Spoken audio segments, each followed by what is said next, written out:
This is Jocko Podcast number 450 with Carrie Helton and me, Jocko Willink. Good evening, Carrie. Good evening.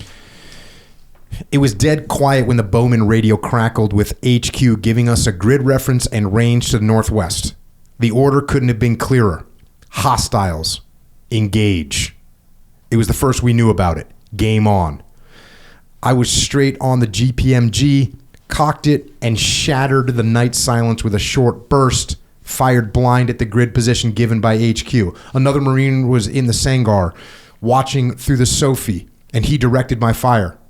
Come left and you're on. There they are, about 8 hostiles trying to come up behind a tractor in a field about 700 meters. They're all going firm or in cover behind the tractor. The GPMG leapt as I let another burst go. You're just short, rammers. Come up a bit. Another short burst. You're on, mate. Go for it.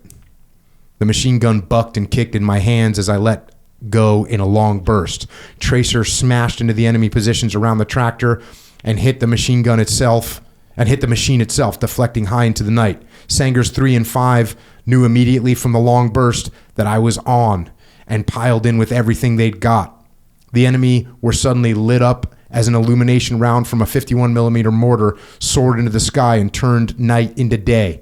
Other Sangars added to the light show, firing handheld illumination flares into the night. The noise was deafening as the Fob erupted, red tracer flashing into enemy positions. The high-pitched rip of a mini-me was backed by the thunk, thunk, thunk of the 50 cal heavy machine gun giving it some. Another GPMG gunner in my Sangar began alternating with fire with me to keep the barrels cool. As soon as my burst ended, he took over malleting the Taliban. As soon as he stopped, I opened up again. By this point, the rest of the lads were lined up on the perimeter wall, firing whatever weapons they had to hand. The Marine on the Sophie site directed us whenever a loom packed up, giving us a running commentary. We were hitting the Taliban hard. They were dragging their wounded into a ditch. The tractor was taking so many hits it was practically sawn in half. Spent shells and link were piling up around my boots as hundreds and hundreds of 7.62 rounds went down range with no order to cease fire.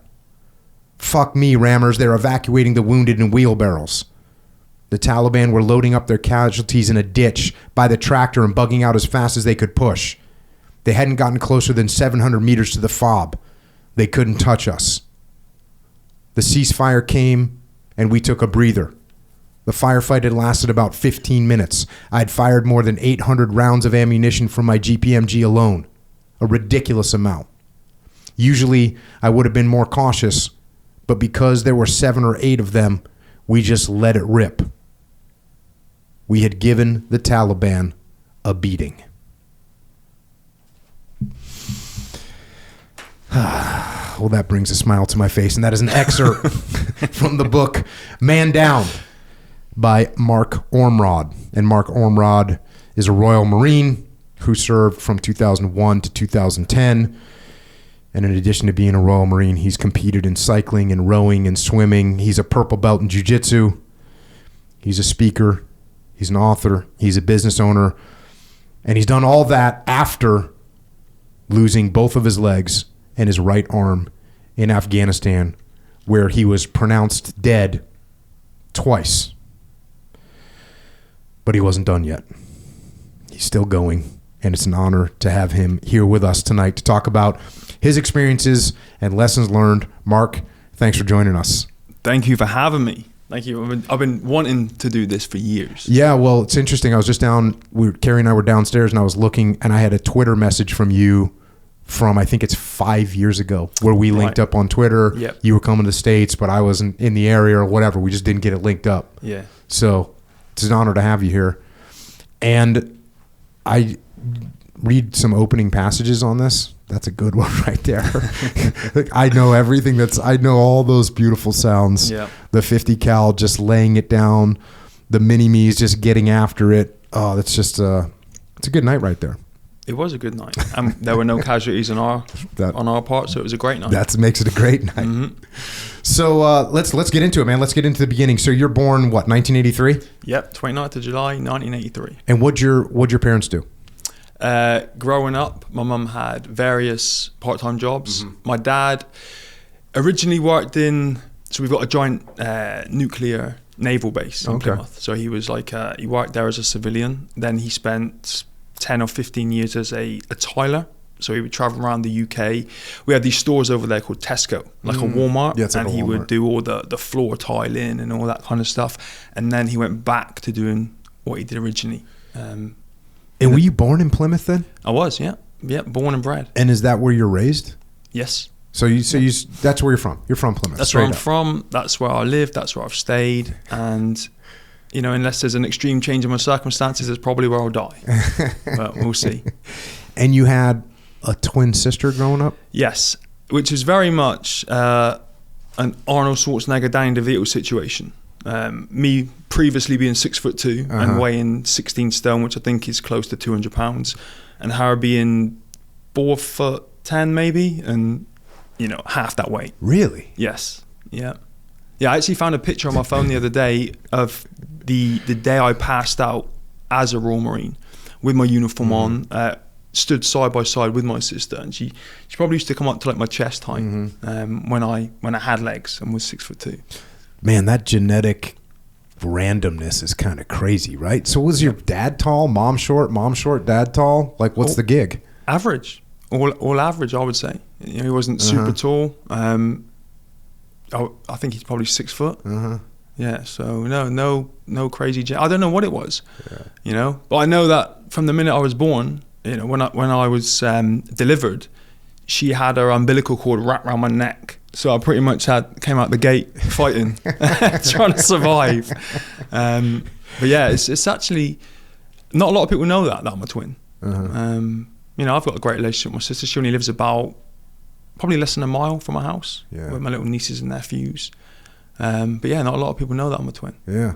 It's too bad Echo's not here to kind of go down the twin, you know, because it's a little different. He's got a identical twin brother. Oh, really? And so they are very, very close. Gotcha. Like it can be a little bit strange sometimes, but it's, you know, but being what is that called? A non-identical twin?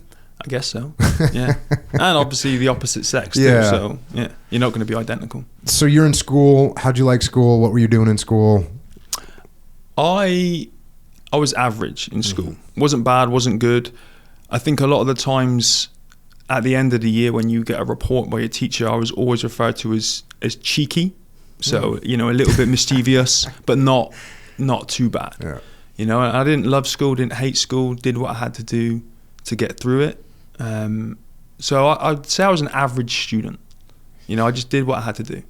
And I was watching the documentary about you, and it showed a picture of you, and then you self-stated that you were like a chubby kid. Oh, yeah. And I saw a picture of you, and I was like, oh, yeah, he's a little bit chubby. Yeah.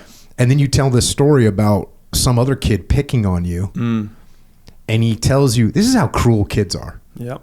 This freaking other kid tells you, your body is disgusting. Yeah. I was like, dang. Yeah. And that like landed on you. Yeah. How old were you? I would say 12. And we were sat down, and we used to have like this 10:30 in the morning break before lunch where you go and, you know, run around for 15-20 minutes. And I had this routine where I'd go into the cafe and I'd get this pink bun, like this square bun with cream in the middle. And just like every day I was about to tuck into it, and I was sat down in this booth, and where I was sat down, kind of my school shirt where the buttons are was kind of open, and you could see in, and you know, see a little bit of side boob in there. And that's when he walked up, and he kind of just stopped and looked at me, and then looked me in the eyes, and he said, "Your body's disgusting." And you know, I'm pretty chilled out, and not a lot of stuff like that bothers me, but for some reason that comment kind of hit hard. And so I ditched the slice, went to the school gym, had about 10 minutes left to mess around, locked the door, and it was a tiny gym. It was probably a little bit bigger than this room, and there was a rack of free weights in there, a pec deck, a treadmill, and a lat pull down machine, and that was it. And this is maybe 94, 95. And I took my shirt off, and I looked in the mirror, and I was like, you know what? That was pretty shitty what he said, but the guy's got a point. Because I'd just gotten into this, it was the time when the Sega Mega Drive had came out, and you know, I had all these video games and stuff. So I was outside less and inside more. Diet was terrible because I was a kid and just liked sweet things, and without realizing, I'd put on this weight and got quite chubby and out of shape. So I kind of looked at myself in the mirror and I thought, I need to do something about this. But there was no internet back then, so there was no knowledge, and all I could do was save a portion of my dinner money throughout the week. You know, I had like a paper round thing that I could do to earn a bit of money, and then at the end of the month go and buy bodybuilding magazines, because that's all there was. They didn't have the range that, I think there's just these huge guys on the front, like just jacked. And so I'd buy them and read them cover to cover to try and understand what I was supposed to do to lose this weight. And I didn't really want to look like them, but I didn't want to look like me either. And so I would just go in this gym at lunchtime and take what I was learning piece by piece and just apply it. And I liked the way it made me feel, physically and mentally. I felt more energized after lunch. In my classes, I could pay attention more, was feeling a bit stronger. Don't think I looked great. Genetically, I'm just not gifted, but I could see the improvements. And so I just kind of fell in love with training from an early age, about 12 or 13. Did you change what you were eating at all too? Only a little bit. I just kind of ditched some of the treats and sweets, but again, didn't know much about diet and nutrition. And here's a great example. I just knew from watching the Rocky movies that eggs were good for you.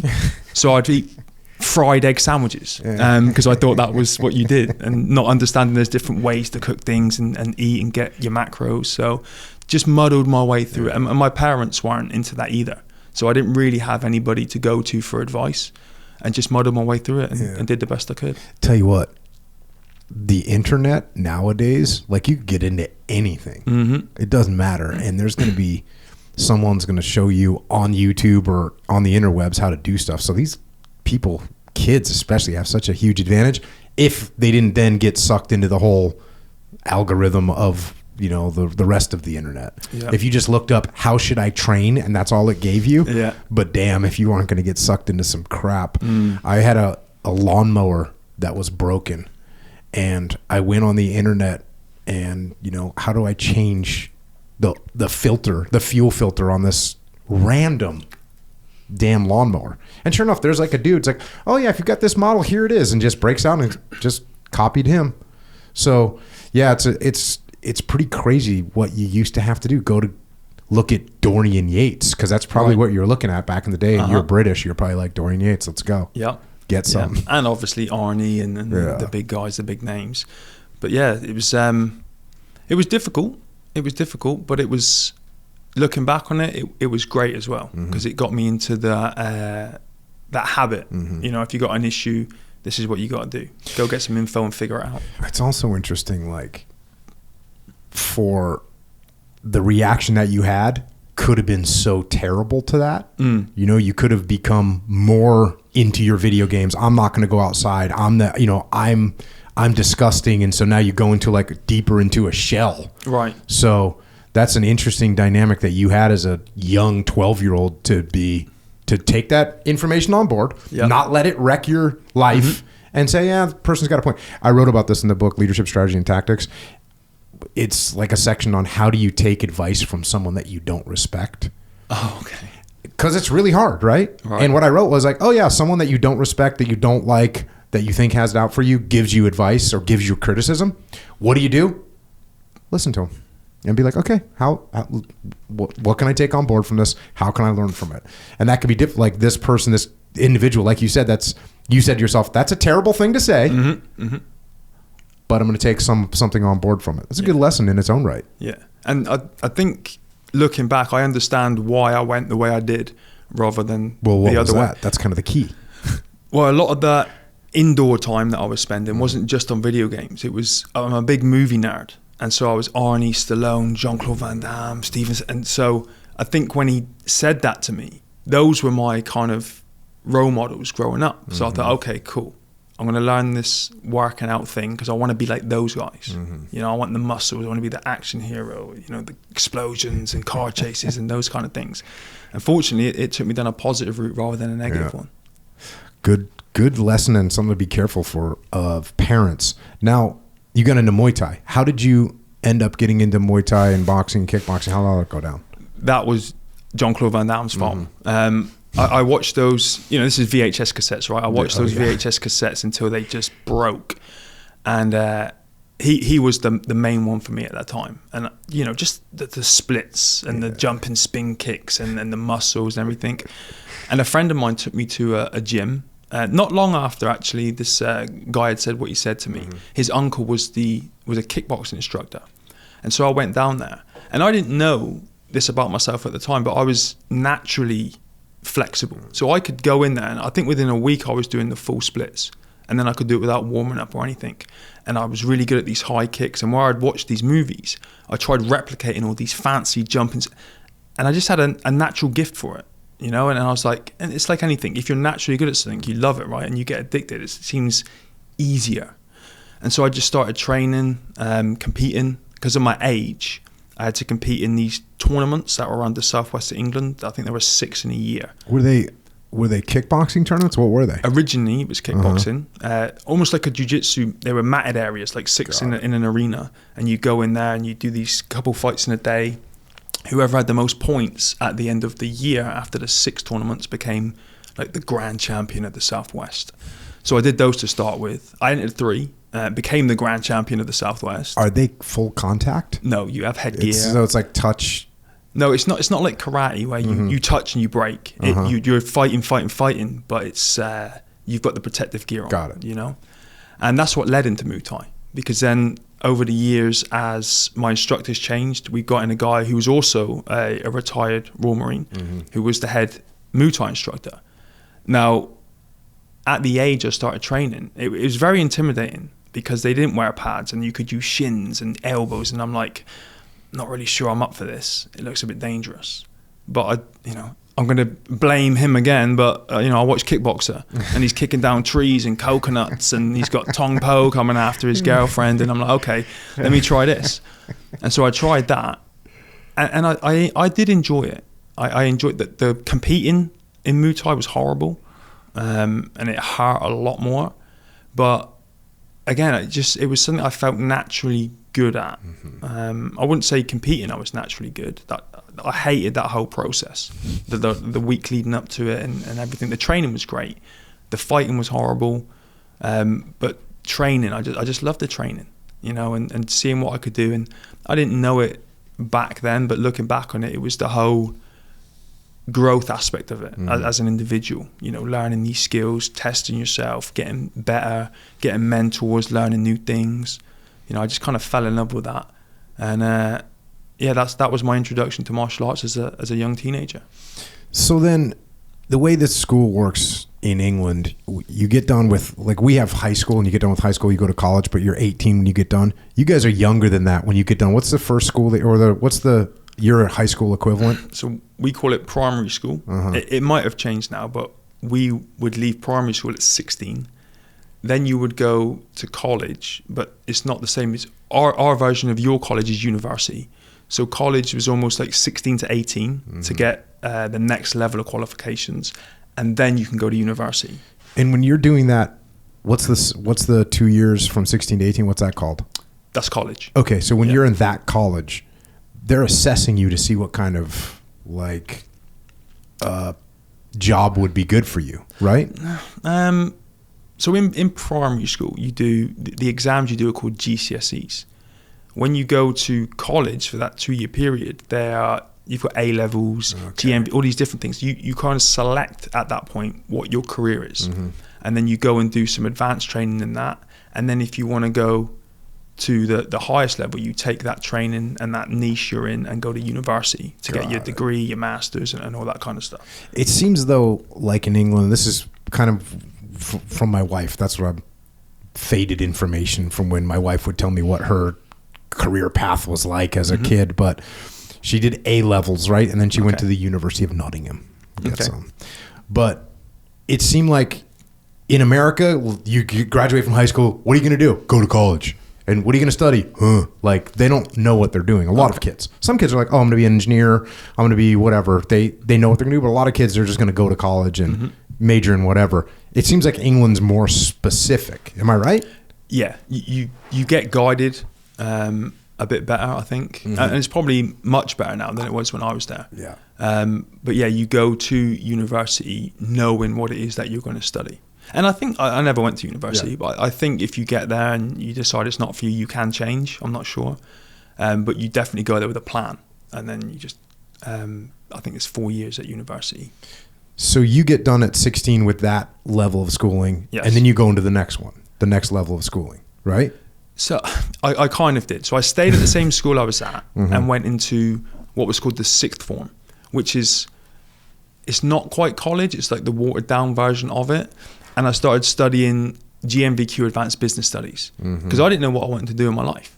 And so me and some of my friends, this is how we made the decision. We just got together and went, should we do this course? And I went, yeah, cool. So I went and did it. And it basically involved, and this is 1999, maybe 2000. So they had desktop computers and the internet was coming in.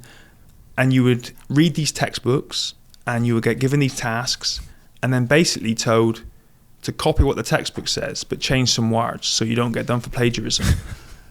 And I got about 6 months into that and I'm like, this is terrible. Like, this is so boring. I'm not learning anything. Like, this can't be what life is. Just read it, copy it, and make it your own a little bit. So me and one of the guys there, Tom, we had a conversation. We said, should we just ditch this and join the Royal Marines? I'd been looking into it because I had an uncle that was in the Corps, but he hadn't looked into it at all, but was just as bored as the course as I was. And we went, okay, cool, let's do it. So we just quit. And I went to work in McDonald's. In the interim, I had applied for the Royal Marines, but there was this brand new leisure complex had been built in Plymouth where I live, and there was a gym and a health club on there. Now, if you worked in that complex and any of the other businesses, you could get access to that gym for £20 a month. If you didn't, it was like £200 a year to be a member. You paid a monthly membership, and then every time you trained, you had to pay. And I was 16. I had no money. So me and Tom went and worked in this McDonald's restaurant on the complex to get access to the gym to train for the Corps. And we put our notice in, waited. I don't know how it works over here, but we used to do what was called a potential Royal Marines course, which is 3 days. You turn up at the Commando Training Centre and you get hammered for 3 days, which is an opportunity for the staff to see if you're ready. Or whether they fail you and send you and tell you to come back, and a chance for you to get a taster and go, is this the life for me? So I think about 4 months into having quit and having that job in McDonald's, I got an invitation to go and do that. Went up there. I think I was 16 at the time. Passed that, came back, and then just waited. They said, wait for a letter. You get one turn up at your house through snail mail, giving you a date to start training. Keep doing what you're doing. Here's a training program. Here's a kit list, and we'll see you in a couple months. And that was it. Yeah, I liked in your book here. This is such a classic recruiting story. You say, going back to the book, our house was only around the corner from the Marines recruiting office in Devonport Dockyard, and I was 16 years old when I walked in. They talked about jungle training and showed me a video. It looked like a scene out of Predator, only more real. Blokes covered in cam cream patrolled through the jungle up to their necks in swamp. The recruiter also talked about Arctic training. Someone's going to pay me to learn how to ski. They showed me a few Gucci scenes of Marines leaping out of rigid raiding boats and diving out of an aircraft and parachute training. It looked like one long adventure holiday. Where do you want me to sign? Yeah, pretty much. That is so classic. But there's got to be some intrinsic thing that we have as humans that sees that and goes, "Yup." Because let's face it, if you take a half a second to think about each one of those things, you go, "Wait." Being in a swamp, wait, why does that seem cool? Yeah. Jumping out of airplanes, wait, why does that seem cool? There's something internal as humans that we have that makes us want to do that kind of shit. Yeah. Straight up. I know that's what it was like for me. I was like, oh, okay, that's what we're doing? Got it. Yeah. I think when you show up, it's another thing. I was watching the documentary about you, and it shows guys showing up to the Marine training and they're wearing suits. Yes. Is that part of the deal? Yep. You turn up wherever you are in the country. You go down to a train station in Exeter, And the Commando Training Center has its own dedicated stop for a train. It's freaking legit. Yeah, and it's right on the bottom field assault course. So you turn up there, you get off, and you're already watching guys probably in week 15, 20 running around, rope climbing, firemen's carrying people. You turn up there in your suit. Some guys have got ironing boards under their arms. They've got their backpacks. And, I had a huge bag. I couldn't fit my boots in it because I didn't know how to pack properly. So the laces were tied. They were draped over the bag and an ironing board under the other arm. Just stood there, terrified, with this guy with a clipboard, like ticking names off. And he didn't do what I expected, which was, shouting and screaming, which made it more terrifying because I was just anticipating this guy shouting and screaming, and that made me more worried. And that never really came. And he just checked everyone off and then marched us off to the foundation block, which is the big 60-odd man room with all the beds, and that's where you spend your first 2 weeks learning how to iron and wash and shave and all that kind of stuff. Dang, it's freaking legit. The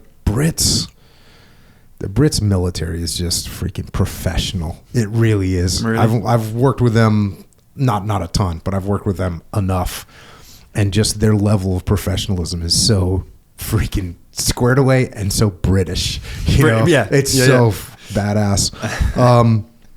One thing that's really funny, you get in here, the drill leader, I think that's what it is, the DL screamed at us fast in bootneck slang. They actually handed out crib sheets to make sure we got it. Most of the stuff was simple Navy stuff. The kitchen is a galley. It produced scran. So you got all these freaking... Right. So scran is food. Toilets were heads. Excellent was hoofing. Yep. Moldy socks didn't stink. They were honking or gopping. Tea or coffee was a wet. Best served redders. What's redders? Hot? Hot. Yeah. Mistakes made... The instructors, threaders, which is mad. Pissed off, yeah. Not angry. Juice was screech. Pork pies and mustaches were both growlers for some reason. We didn't moan, we dripped. If we stopped dripping long enough to pass out as Royal Marines, we would be allowed to wear the precious green lid that marked us out as Royal Marine Commandos, bootnecks, booties, or royals. Fast forward a little bit in the book. The book has awesome details. Get the book. One of the corporals didn't like the name Ormrod and kept calling me Ramrod instead. It stuck. From then on, I was known as Rammers in the Corps. Right. So that's how you got your nickname. Makes sense. Yeah, I think a ramrod, it used to be what you would push a round down with the old gunpowder rifle. And I think it was an aircraft name as well. But in the Marines, I don't know why, we just put ERS on the end of all these words. So redders, threaders, and they just it made the word longer, which I didn't understand, right? But yeah, I just picked up the name Rammers because it was easier to pronounce, and that's what I got known as from the day I turned up. That was it seemed like the Aussies did that with people's names. Everyone was a O or an E. Everyone just had a nickname that was just their name plus an O on the end of it. Right. This one point, again, I'm going to fast forward. You got all kinds of cool stories in this. One point you say you're in your sleeping bags, you're out on a tactical exercise. It's been raining all day because it's England. You say, I didn't want to get out of my quite warm, mostly dry pit. It was about 0400 and pouring with rain. I looked stupidly at my plastic bag of soaking wet, freezing cold clothing. I forced myself to get a grip and drag myself into the sopping wet rig. It felt as if the clothes were coated in icy slime. I wanted to cry. My morale turned to shit. This was bollocks. What was the point? We weren't learning anything here except how to endure misery. I considered jogging back to our accommodation block. At least the run would warm me up. Then a couple hours kip in a dry bed and check out a limestone later in the morning. Basically, you were saying quit. Yep. It started to rain harder. I told myself, you can do that if you want. Just give it a minute first. After 60 of those minutes, I was still there, and it was someone else's turn because you were on watch, I guess. Yes. I didn't care what they threw at me now. I'd take it and get through it. Otherwise, that miserable night would have been for nothing. So it sounds like that was kind of your closest scenario where you were going to quit. Yeah. And I think, and you know this, right? This is probably the same across the board when it comes to military training. You can be super fit and want to run these marathons and ultra marathons and be a great swimmer and all this, but if you can't handle being cold, wet, tired, miserable, sleep deprived, food deprived, then you're not going to make it. And you were saying earlier off air, about people that would be in the top 5% of runs and stuff. I was in the bottom 5% for everything. I'd be the guy with snot coming out his nose, crying, moaning, losing his temper, but I just wouldn't quit. Yeah. And I could be cold and wet, and I would see guys that would thrash me on runs and everything that would quit because they didn't like the cold and the wet, and I don't know if my ignorance or my stupidity or just being stubborn, but I just couldn't pull that trigger and quit. I just was like, no, it's only temporary, this will be fine, we'll get through this. And I feel a little bit bad saying this, but I actually took some joy when I watched people quit. It almost gave me strength. It's like, their soul came out of their body and gave me some extra. So I'm like, I would smirk like, yes, there's another one gone, I've made it another step closer. How do they quit? Do you just walk away? Like in SEAL training, you ring this bell. It's not a big ceremony, because I'm telling you what, when you're going through SEAL training, there's so many people quitting. You just don't even know. Right. You're like mustering. Like one muster, you have 150 people, and then 2 hours later you muster again and you're down to like 100. Yeah. And then 2 hours or whatever, a day later you're down to 62, and you're just like, well, what happened? Because most of the people, you're not in proximity to them. Right. You're in your boat crew. But there's whatever, like 20 boat crews. So there's just dudes just dropping like flies, and you don't even see them. You don't know them. They just disappear, gone. How do you quit? How does someone quit in Royal Marine training? I mean, there's a couple ways. They can quit on the spot. They can go to, when we're on camp, doing whatever we're doing internally, they can just go to the training team's office and say, this isn't for me, and hand in an official notice. I don't know if it's changed now, but you used to go to a place called the opt-out block, where everyone that quit would go while they waited for that train to turn up and take them home. There was actually a point there where you can rescind that and go, actually, I've changed my mind. And you would get what we call back troops and go back 2 weeks to join the next recruit troop coming through.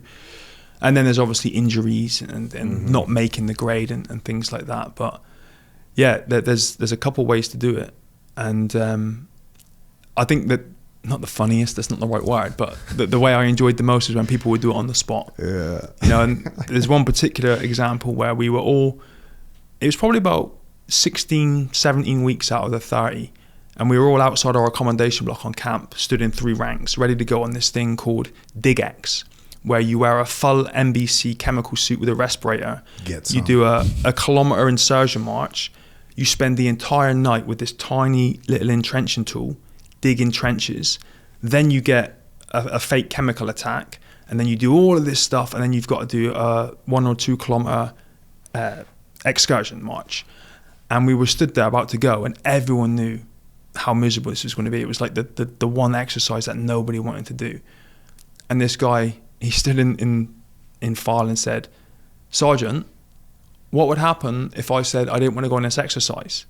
And he went, well, then you'd quit and you'd be gone. And he went, Sergeant, I don't want to go on this exercise. And he went, right, out you get then. Just calm, very British. He was like, out you get then, go in the accommodation, hand your paperwork in, see you later. And that was it. And he was gone. I heard this story, because you were talking about gassing. And I don't know, did they use like tear gas or something on you when they actually hit you with the CBR attack? Not in that scenario. We do that differently on camp in a chamber. They do that in SEAL training, and it's a lot of gas. Like it's next level. Well, and then you don't really know when it's going to come. But I was talking to some guys, and one person was a rollback. So he had just gone through and gotten rolled back for whatever. And so now he's going again. And the point comes where they're about to get gassed, and like someone looks at the guy and like, oh, are we about to get gassed? And he said he just like gave that look like, it's coming. Just there's nothing you could do about it. So no, they used to put us in a chamber on camp on the bottom field of the assault course. There's a CS gas chamber, and you go in there with all your kit, and then they light the CS tablets, and you've got to take your mask off and say your name, rank, number, and then wait to be told you can put it back on.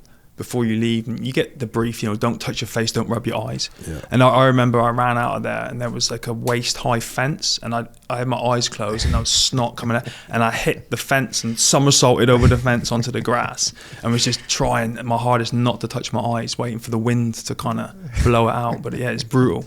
I didn't know the human body was capable of producing that much. Right. You see it like going from a nose to a guy's chest. Yeah, it's brutal.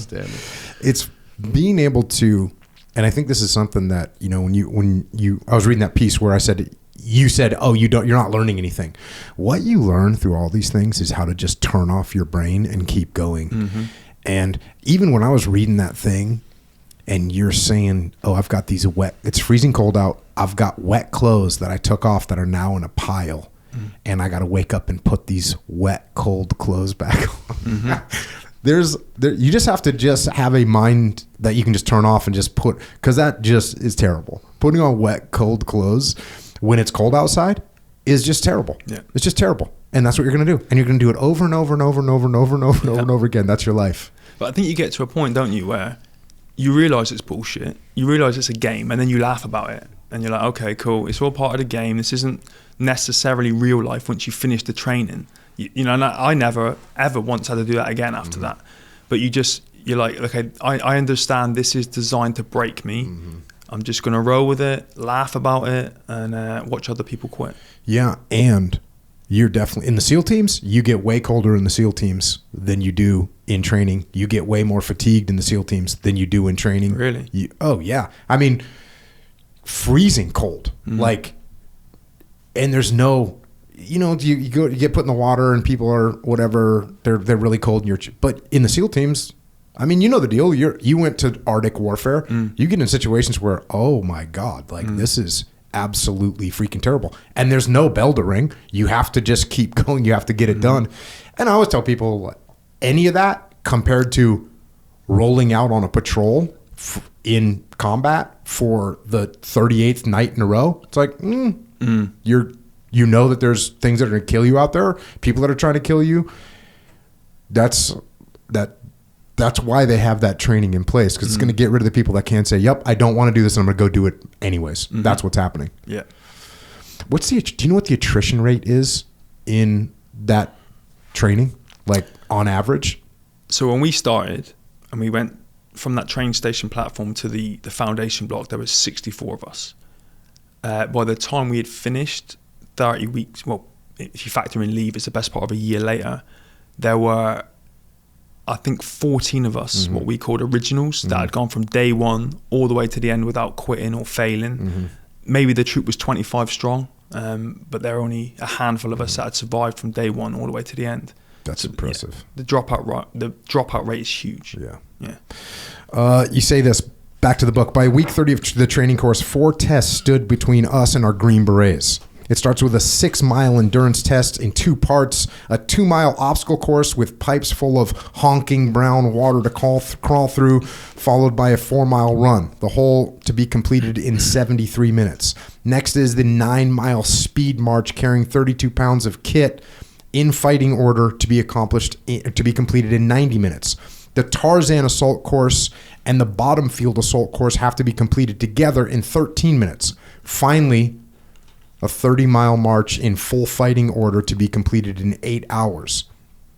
On top of the load you have to carry between the troop, an emergency day sack with medical supplies and hypothermia blankets. I completed the first 3 tests with no problems. It was exhausting, but I was coping. I could almost feel the Green Beret on my head. Then came the 30-miler across Dartmoor.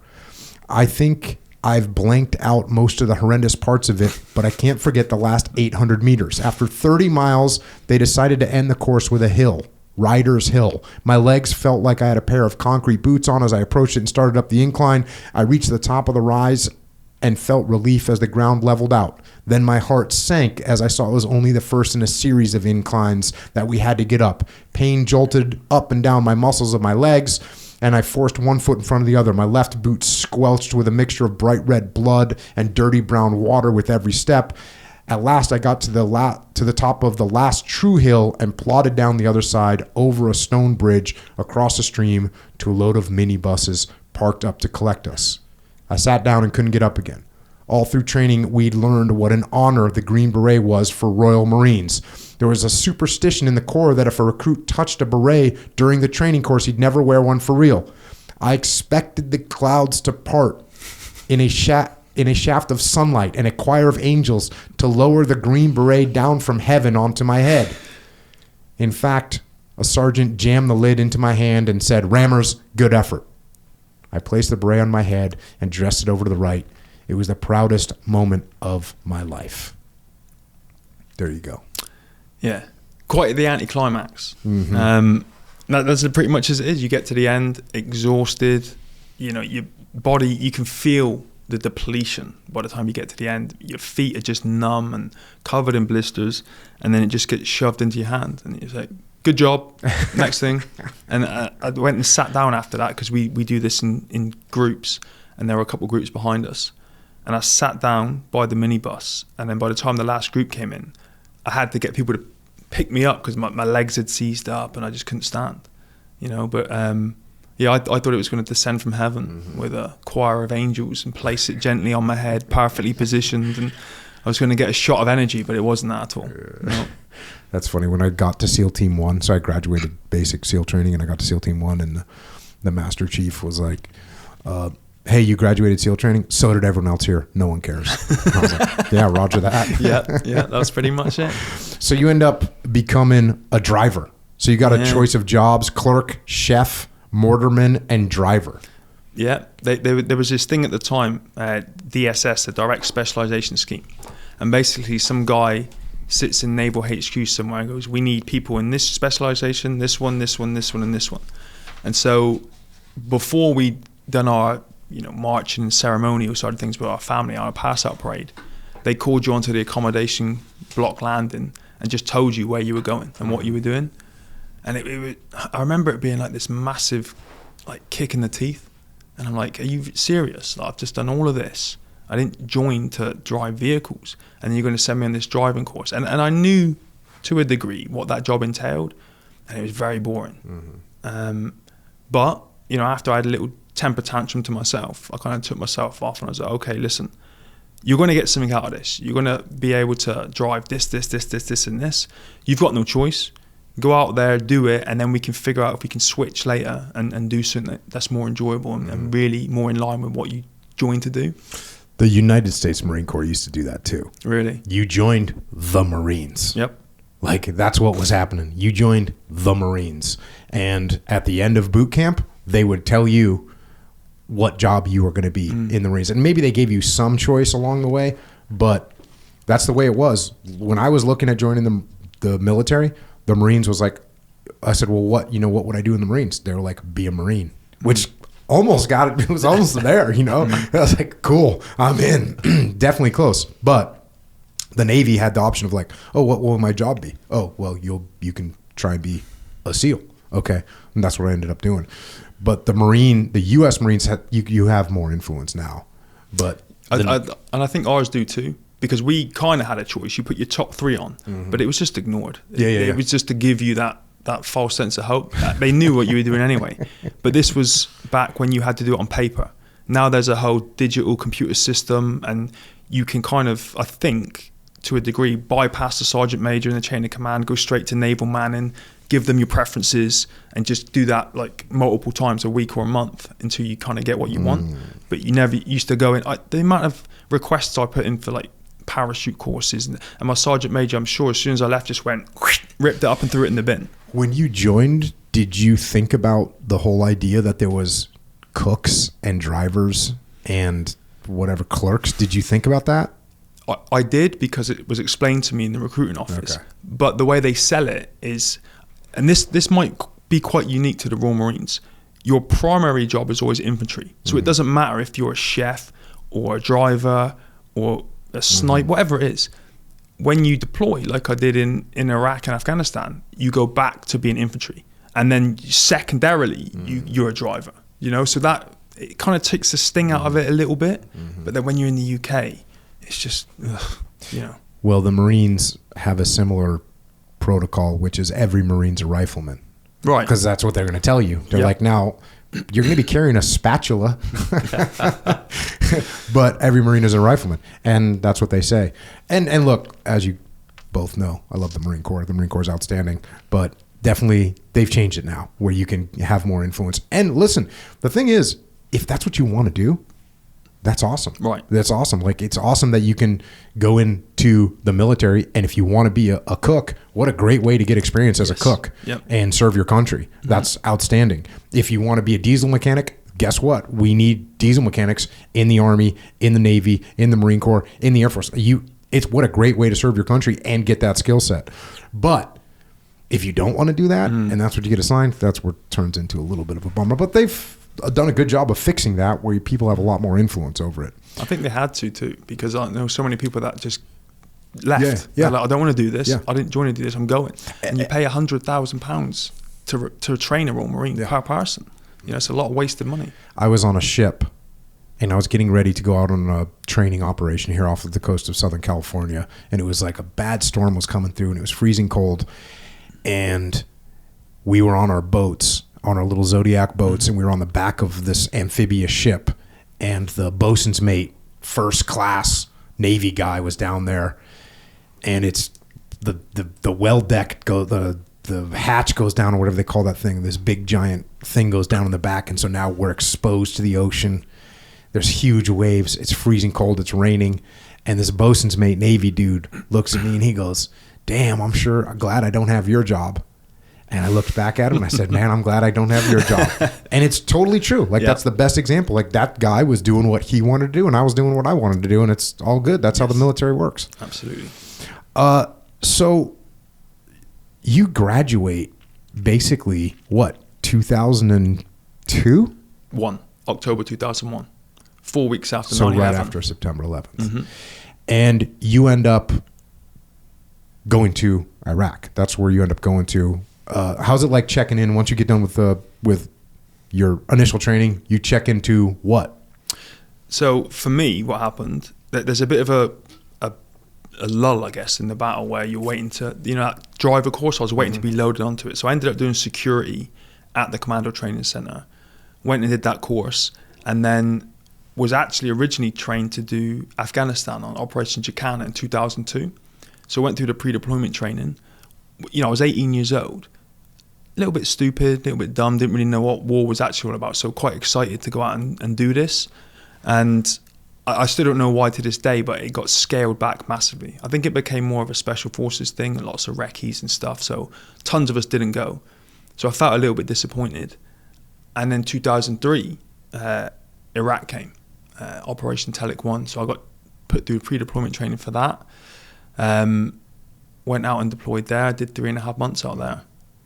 You got some good stories about that in the book. A lot of it is waiting for war, right? Yes. You're waiting for the thing to kick off. You're getting a ton of CBR practice. I forget what you guys call chemical biological radiation. Like, you're in and out of that suit hundreds of times.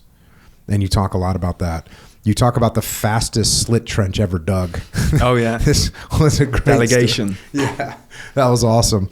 You get told to dig this giant slit trench. Yeah, we had basically driven through the night, and I had a naval medical officer who was in the back of my Land Rover sleeping the entire time. I think we did it was like a 16-hour road move, and we got there, and maybe he's related to my wife, because every time I go on a road trip, that girl's just asleep, bro. But one time I did a 17-hour drive from Montana back down to San Diego. We're coming home.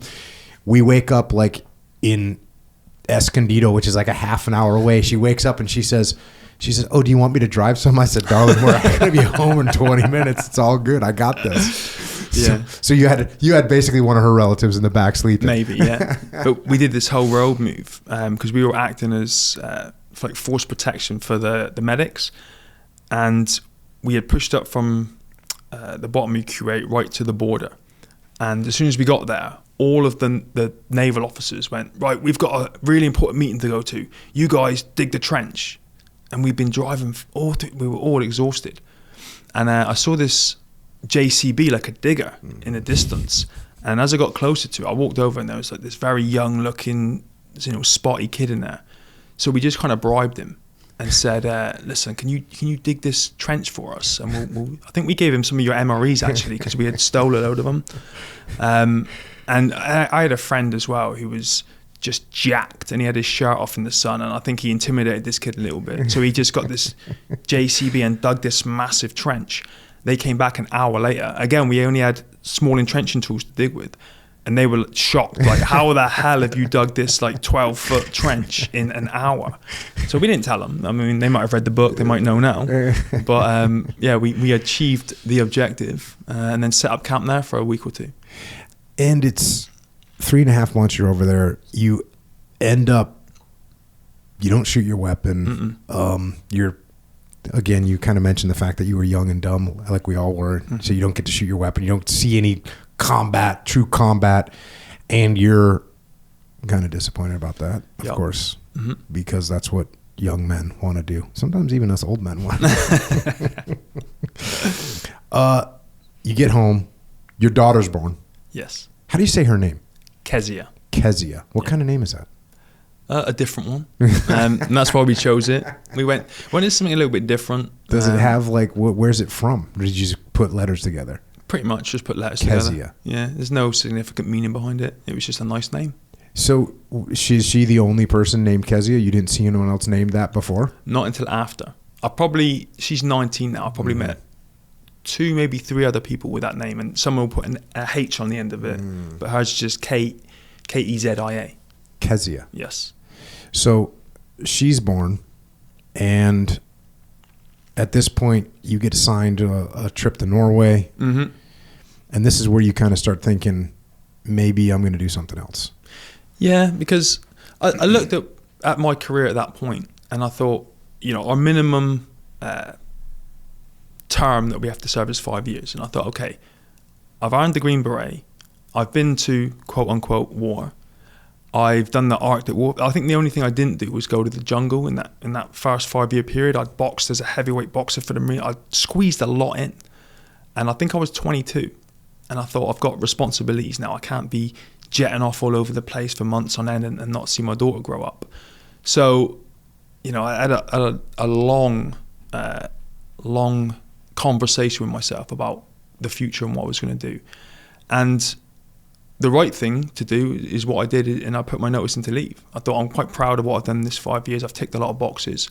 Now I need to go get a new job, maybe with the police or the fire brigade, and be a dad, be around to see my daughter grow up, enjoy that, and then figure life out after that. I thought, I'm definitely young enough to start a new career. So I put my notice in to leave. How long was it between putting your notice in to leave and when you actually got out? 12 months. Oh, so you had a full year. Yes. What did you prepare for the civilian sector? Not much. This is kind of a loaded question, because I didn't recognize. I thought it was 9 months, but yeah. So you have a year to prepare to get out. Yes. What kind of job did you line up? What kind of career did you have squared away for when you got out? So here's the issue with it, right? And I don't know if this is how it works over here in the US military, but you get that 12 months, but that doesn't mean that you're exempt from doing other stuff. So I think in that period, I actually did another deployment to Norway for a couple months. So that completely ruined everything. We had to go on exercises around the UK. So that ate up another couple weeks, couple months. And it wasn't until maybe the last 8 to 10 weeks that I actually started to take action on stuff and to do stuff. And I did what a lot of guys do back then. Don't have many skills, don't have many qualifications, and I just went and retrained as a bodyguard. I flew out to South Africa. I'd actually separated from my daughter's mum at this point as well. So I was in a bit of I could have took my notice out and stayed in, but mentally I'd already made that switch. And you first you became a bouncer as soon as you got out, right? That was sort of the first thing you did? Well, I can say this now because I'm out, but I was a bouncer while I was in. I spent 6 years, but the pay was so bad. I had a daughter, a mortgage. I was earning, oh my God, £1,100 a month, trying to pay all these bills. So I had to take an extra job, and I was doing 3 nights a week for years as a nightclub doorman. And actually in the day when I was in the UK, I would climb in the back of the trucks, button them up and sleep. Because, and I tried to explain this to people at the time, like in the military, they would take us at 7 in the morning and dump us 8 miles from camp, and we'd have these runs to do, and it's very physically demanding. And when you're not getting home till 3 o'clock in the morning a couple nights a week and then having to do that, you got to grab sleep where you can. So it was a very stressful period for me. And then when me and my daughter's mum separated, we get a bit of money to retrain when you leave the military. And I had a bit saved. So I just took all of that, signed up to this course in South Africa and went over there for 6 weeks. And the goal was you were going to get into like executive protection and that's what that I thought. Kind of thing. I thought I'd be walking around London with a fancy suit on, talking into my wrist and protecting celebrities. But I'm sure you guys know that's not the way that world operates. Not all the time. So yeah, I was a bit disillusioned with it. And for some reason, I think it was because of my age. It certainly wasn't for the lack of work. But I just couldn't seem to get my foot in the door with anybody that was willing to employ me and give me some good jobs. So, you know, I was working as a doorman at the time, sleeping on a friend's sofa, eventually graduated to renting a room in a house, just trying to figure it all out, you know, and getting in some trouble. When you were being a bouncer out in town, and are you not allowed to do that while you're in the Royal Marines? It's like the one thing you can't do is security work. You can have another job, but like there's like 3 things that you can't do. I don't know what the other 2 are, but security is like number 1. And I actually, as I was leaving, my QM, I can't remember his name though, he's a major, caught me 3 times working. I was going to say, how did you work in town without the boys showing up and being like, bro, what are you doing? I didn't, but they were all pretty cool with it. But there was one who just wasn't. And every time he dragged me in his office, and I think the 3rd time he dragged me in, I was about 6 weeks from leaving, so I didn't really care. But I remember having mixed feelings about it. I'm like, I get it, but the times you've seen me, you've been out partying, you've been drunk. You could have just let it go. But you dragged me in the office Monday morning with my heels together, you know, yes sir, no sir, 3 bags full sir, doing the routine. And I was a little bit annoyed about it, but, you know, I got away with it. I didn't end up getting charged or anything like that. And then just, you know, did that until I tried to figure something else out.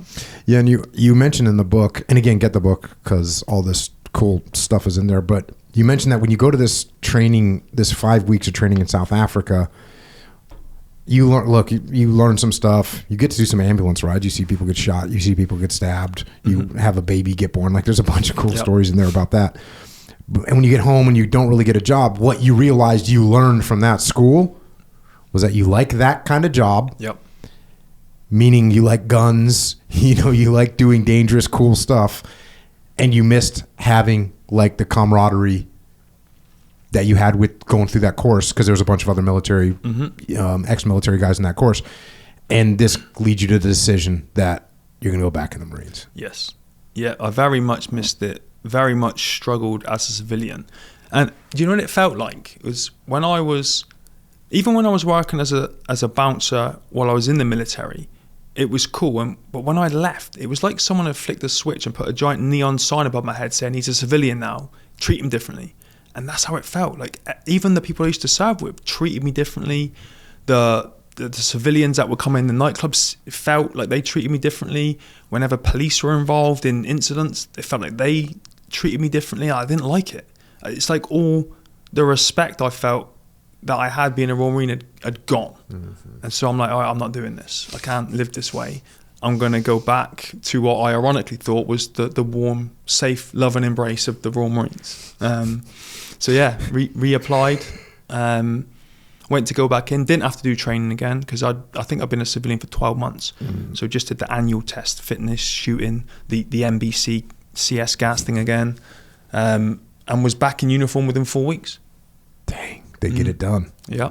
I could have done the whole thing in a week. I don't understand what they did. Like, you turn up 1 week and it's the fitness test, come back next week for the weapon handling test, come back for the shooting test. I'm like, I could do most of this in one day. But yeah, they spread it out over 4 weeks. They were paying me, so I wasn't complaining. You end up going to 40 Commando. Yes. You say here, within a matter of weeks, I was in OPTAG training for Afghanistan. The Operational Training Advisory Group was responsible for constantly updating training packages for troops about to deploy to theaters such as Afghanistan or Iraq.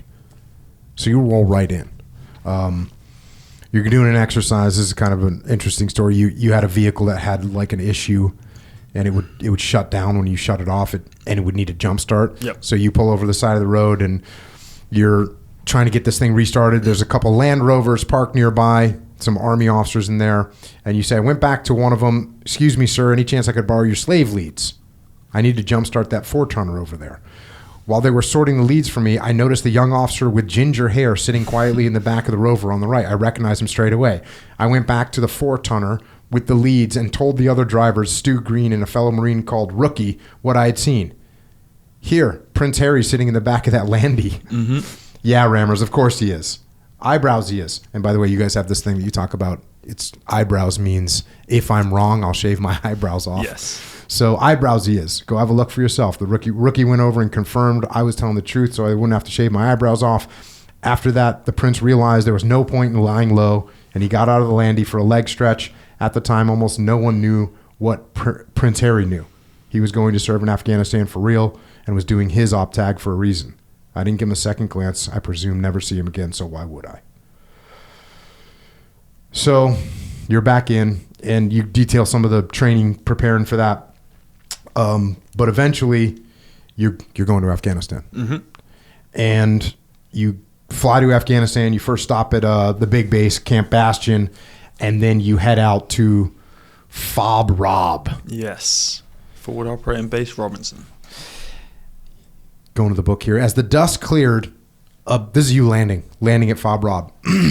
As the dust cleared, a bare-chested bootneck wearing shorts and flip-flops grinned at us through an uber Chad mustache and massive lamb chop sighties.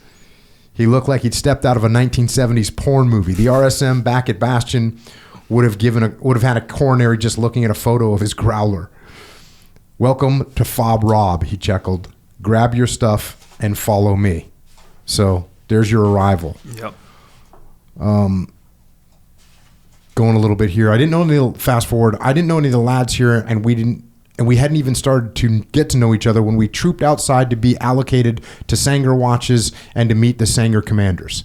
I was pleased when I saw mine was Corporal Helsby because I knew him. We had been through training at Limpstone together at the same time and served in Iraq together. I'd taken a year out in Civvy Street, and he'd re-enlisted since then. While Sean, that's his name, Sean. Mm-hmm. Sean had carried on. He was a bit shorter than me at around 5'10", but he was mega fit. He was from Manchester and had his brown hair shaved tight to his head. The good thing about Sean was that he was a natural leader. He never had to raise his voice, lose his temper, or bollock people to get things done. The lads just didn't want to let him down. Part of what he did was that he never passed shit downhill. If we messed up, we knew we had earned him a bollocking from the troop stripey or HQ, but he would never let you know about it. He could make you feel terrible just by a shake of the head, which would let you know he was disappointed with you. He would seem perplexed that you would behave like a dickhead when you were capable of much better. It was worse than copping a bollocking. The other thing was his judgment. It seemed to be spot on all the time. He never had any worries about going on. I never had any worries about going on patrol with him. He made you feel safe. You felt that if the shit hit the fan, Sean would be able to sort it out, do the right thing, and get you out alive at least. In short, I would have followed him pretty much anywhere, and most of the lads felt the same. Yep.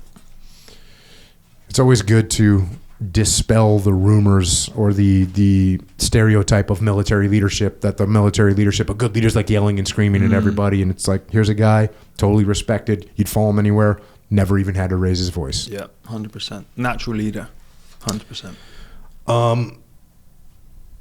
Fast forward a little bit. Whoomp. The ground heaved. Clouds of dust drifted down from the mosque ceiling. That's where you guys were staying. Yep. And chips of clay render fell off the walls and rattled the deck. What the incoming, yelled Jurgen. The shelter, quick. And get the book so you can get the introduction to all these different characters. They're freaking awesome. Jurgen being one of them. I leapt off my cot, flapping like a novice, and piled on my body armor and helmet. Shit, I was wearing flip-flops. I started putting on my boots. Rammers, come on. Fuck it. I flapped my way out of the mosque and ran at full tilt 10 yards across the compound into a shelter, a 2-story Hesco shack topped with railway sleepers piled up with sandbags on top. Marines were piling in. What the fuck was that? I asked. A mortar? Nah, rammers. You can hear mortars whistling before it hits. That was a Chinese rocket, I reckon. 107 millimeter. They don't make that much noise as they come in. Sounded quite close. Yeah, it was. Near the bogs. Let's hope no one was turfing out one just then. I looked around the shelter. I was scared and trying not to show it. The Hesco could soak up a lot of damage, but a direct hit? I looked at the railway sleepers up top. We were sitting underneath tons and tons of sand and gravel. If this was brought down on top of us, it would bury us alive. This was not the glamorous war fighting I'd come out here for. Sitting in a gloomy cave, no way to fight back, waiting for the sleepers to collapse in a ball of flame, shrapnel, and rock. What was I doing here? I got a grip on myself.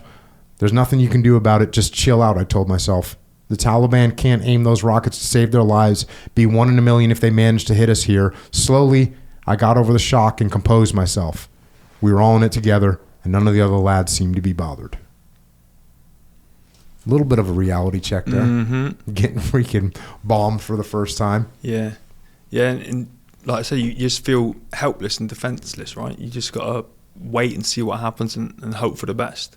And it's not a great feeling, is it? You know, just sitting around waiting when really what you want to be doing is reacting, you know. But they were built pretty sturdy. There were never any incidents. And they did their job. They protected us, kept us safe. Yeah, the times that I've been like in vicinity getting mortared, I always just think about those guys in World War I. Like, it's gnarly getting mortared with 4 rounds of 60 millimeter mortar. That sucks. Mm-hmm. Can you imagine just being in a trench line on the front and just receiving massive artillery for weeks and months and years on end? I can't imagine what that. I can't imagine what that was like. No, me neither. Terrifying. Yeah. That's what it's like. Yeah, because you get like what you described there is a little bit, you know, a little fraction, a little probably 4 minutes of terror. You know, you can hear like it describes there. You can hear mortars if they're getting launched close, and you can hear them coming in. So you kind of get a little bit of that feeling of like, oh, there's a chance. Yep. There's a chance I'm in my last 20 seconds of life. Yes. But, you know, what do you get? 4 mortar shot at you, 6 mortar shot at you. So that's, you know, maybe you go through 3 minutes of that. This might be my last 20 seconds of life. But go a day, a week, a month. That's why those freaking horrific videos, you've seen those videos of guys in World War I that come back, the guys that had really bad shell shock, and they can't stand up and they're just shaking so bad. It's freaking horrific to watch. It's heartbreaking. Yeah, it must have been tough. What was when you were getting into Afghanistan, were you pretty much still with the young, dumb attitude of like, hell yeah? Yes, absolutely, 100%. I remember feeling curious.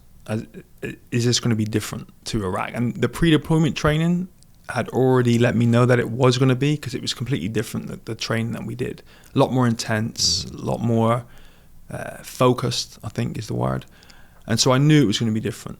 But there were still elements that caught me off guard. Like when you went to Camp Bastion, you know, and there's a coffee shop and a Pizza Hut. And I'm like, what's this? This is like going to Disneyland. And you're walking around and there's people immaculately dressed with creases in their uniform. And I'm like, okay, this is not going to be the whole 6 months, I doubt. And then when we flew into Fob Robinson, I was expecting this Chinook to land and we'd all be running off, getting around and all around the fence. And then a guy turns up with flip-flops and no T-shirt on. I'm like, what? I thought he was going to have body armor and a helmet and be fully rigged, ready to go. So that was kind of like an adjustment period. And then, you know, that stuff started happening. The mortars coming in, getting attacked. And then you're like, okay, cool. This is what I thought war was going to be like. And it very much lived up to my expectations. Yeah, and if you think about your training when you were going to Iraq, there was just no combat experience. For like the guys that we were training, most likely 0 of them had combat experience. Right. You know, maybe 1 or 2 of them. Maybe you had some holdover. Maybe some guy came home early from Afghanistan or something like that. But, you know, there was just didn't have combat experience. And so the training is going to be different. Because if people are operating off what they think war might be like, it's going to be different and it's going to be substandard.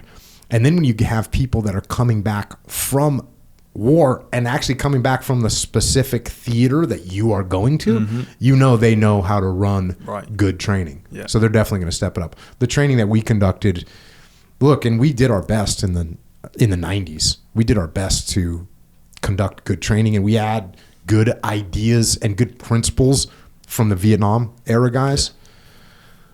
But there was a different theater, and they passed us on their principles, but it still wasn't there where it should be. But then once we all started coming home from Iraq and Afghanistan, and it's like, oh yeah, we're going to run this training. We're going to make sure our friends are ready. Yeah. And that's what it was about. Another little note here on leadership. You say the commanding officer, the officer commanding the FOB was a Royal Marines captain named Chris Jessen. FOB bosses were usually majors, but Captain Jessen was no ordinary officer. For a start, he joined the Marines as a booty in the 80s and been promoted to Warrant Officer Class 2, a serious non-commissioned rank. He then took it a stage further to become a senior corps commissioned officer and was promoted to lieutenant. He was now in his late 30s with 20 years experience and knew the Corps backwards. He was backed up by CSM Bob Toomey, a married man with 2 young children who was about 37. Between the pair, they had almost 40 years experience as Royal Marines, and they commanded instant respect among the bootnecks. So you got a good crew of leadership out here. Yeah, we did. Yeah, very good. And you talk a lot in the book. You're spending a lot of time basically on guard duty, for lack of a better word. And you're in these sangars. Are the sangars pre-built? Describe a sanger for me. So they were built by engineers. You know, the HESCO barriers. Yep. So basically the entire FOB was made of HESCO barriers. It was like a giant kidney shape. If you were lucky, it was stacked too high, but most of the time just one. And the HESCO barriers were one level, the sangars were one level of HESCO barriers. Externally, they were covered in barbed wire to stop people storming them. And there were little windows. We had 2 windows in ours. And on the roof was railway sleepers and corrugated iron, just stacked with sandbags and dirt and grit to protect it. And that was it. Internally, there was a map of the local area and a little crib sheet with some local phrases where you could try and communicate with people. A radio, and that was it.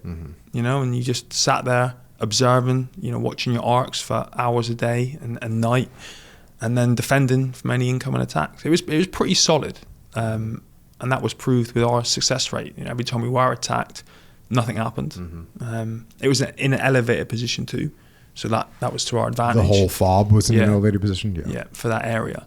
I think in total there were 7 of these sangars. We had responsibility for 3, and then we had there were some Americans with us, Dutch, maybe French as well. That manned all the other ones. Yeah, but it was pretty tight and defensive in there, and we never really had any issues. I just could never get my head quite around how, when we were in these FOBs, in the FOB walking around, you had to have your helmet on and your body armor and your weapon close to you.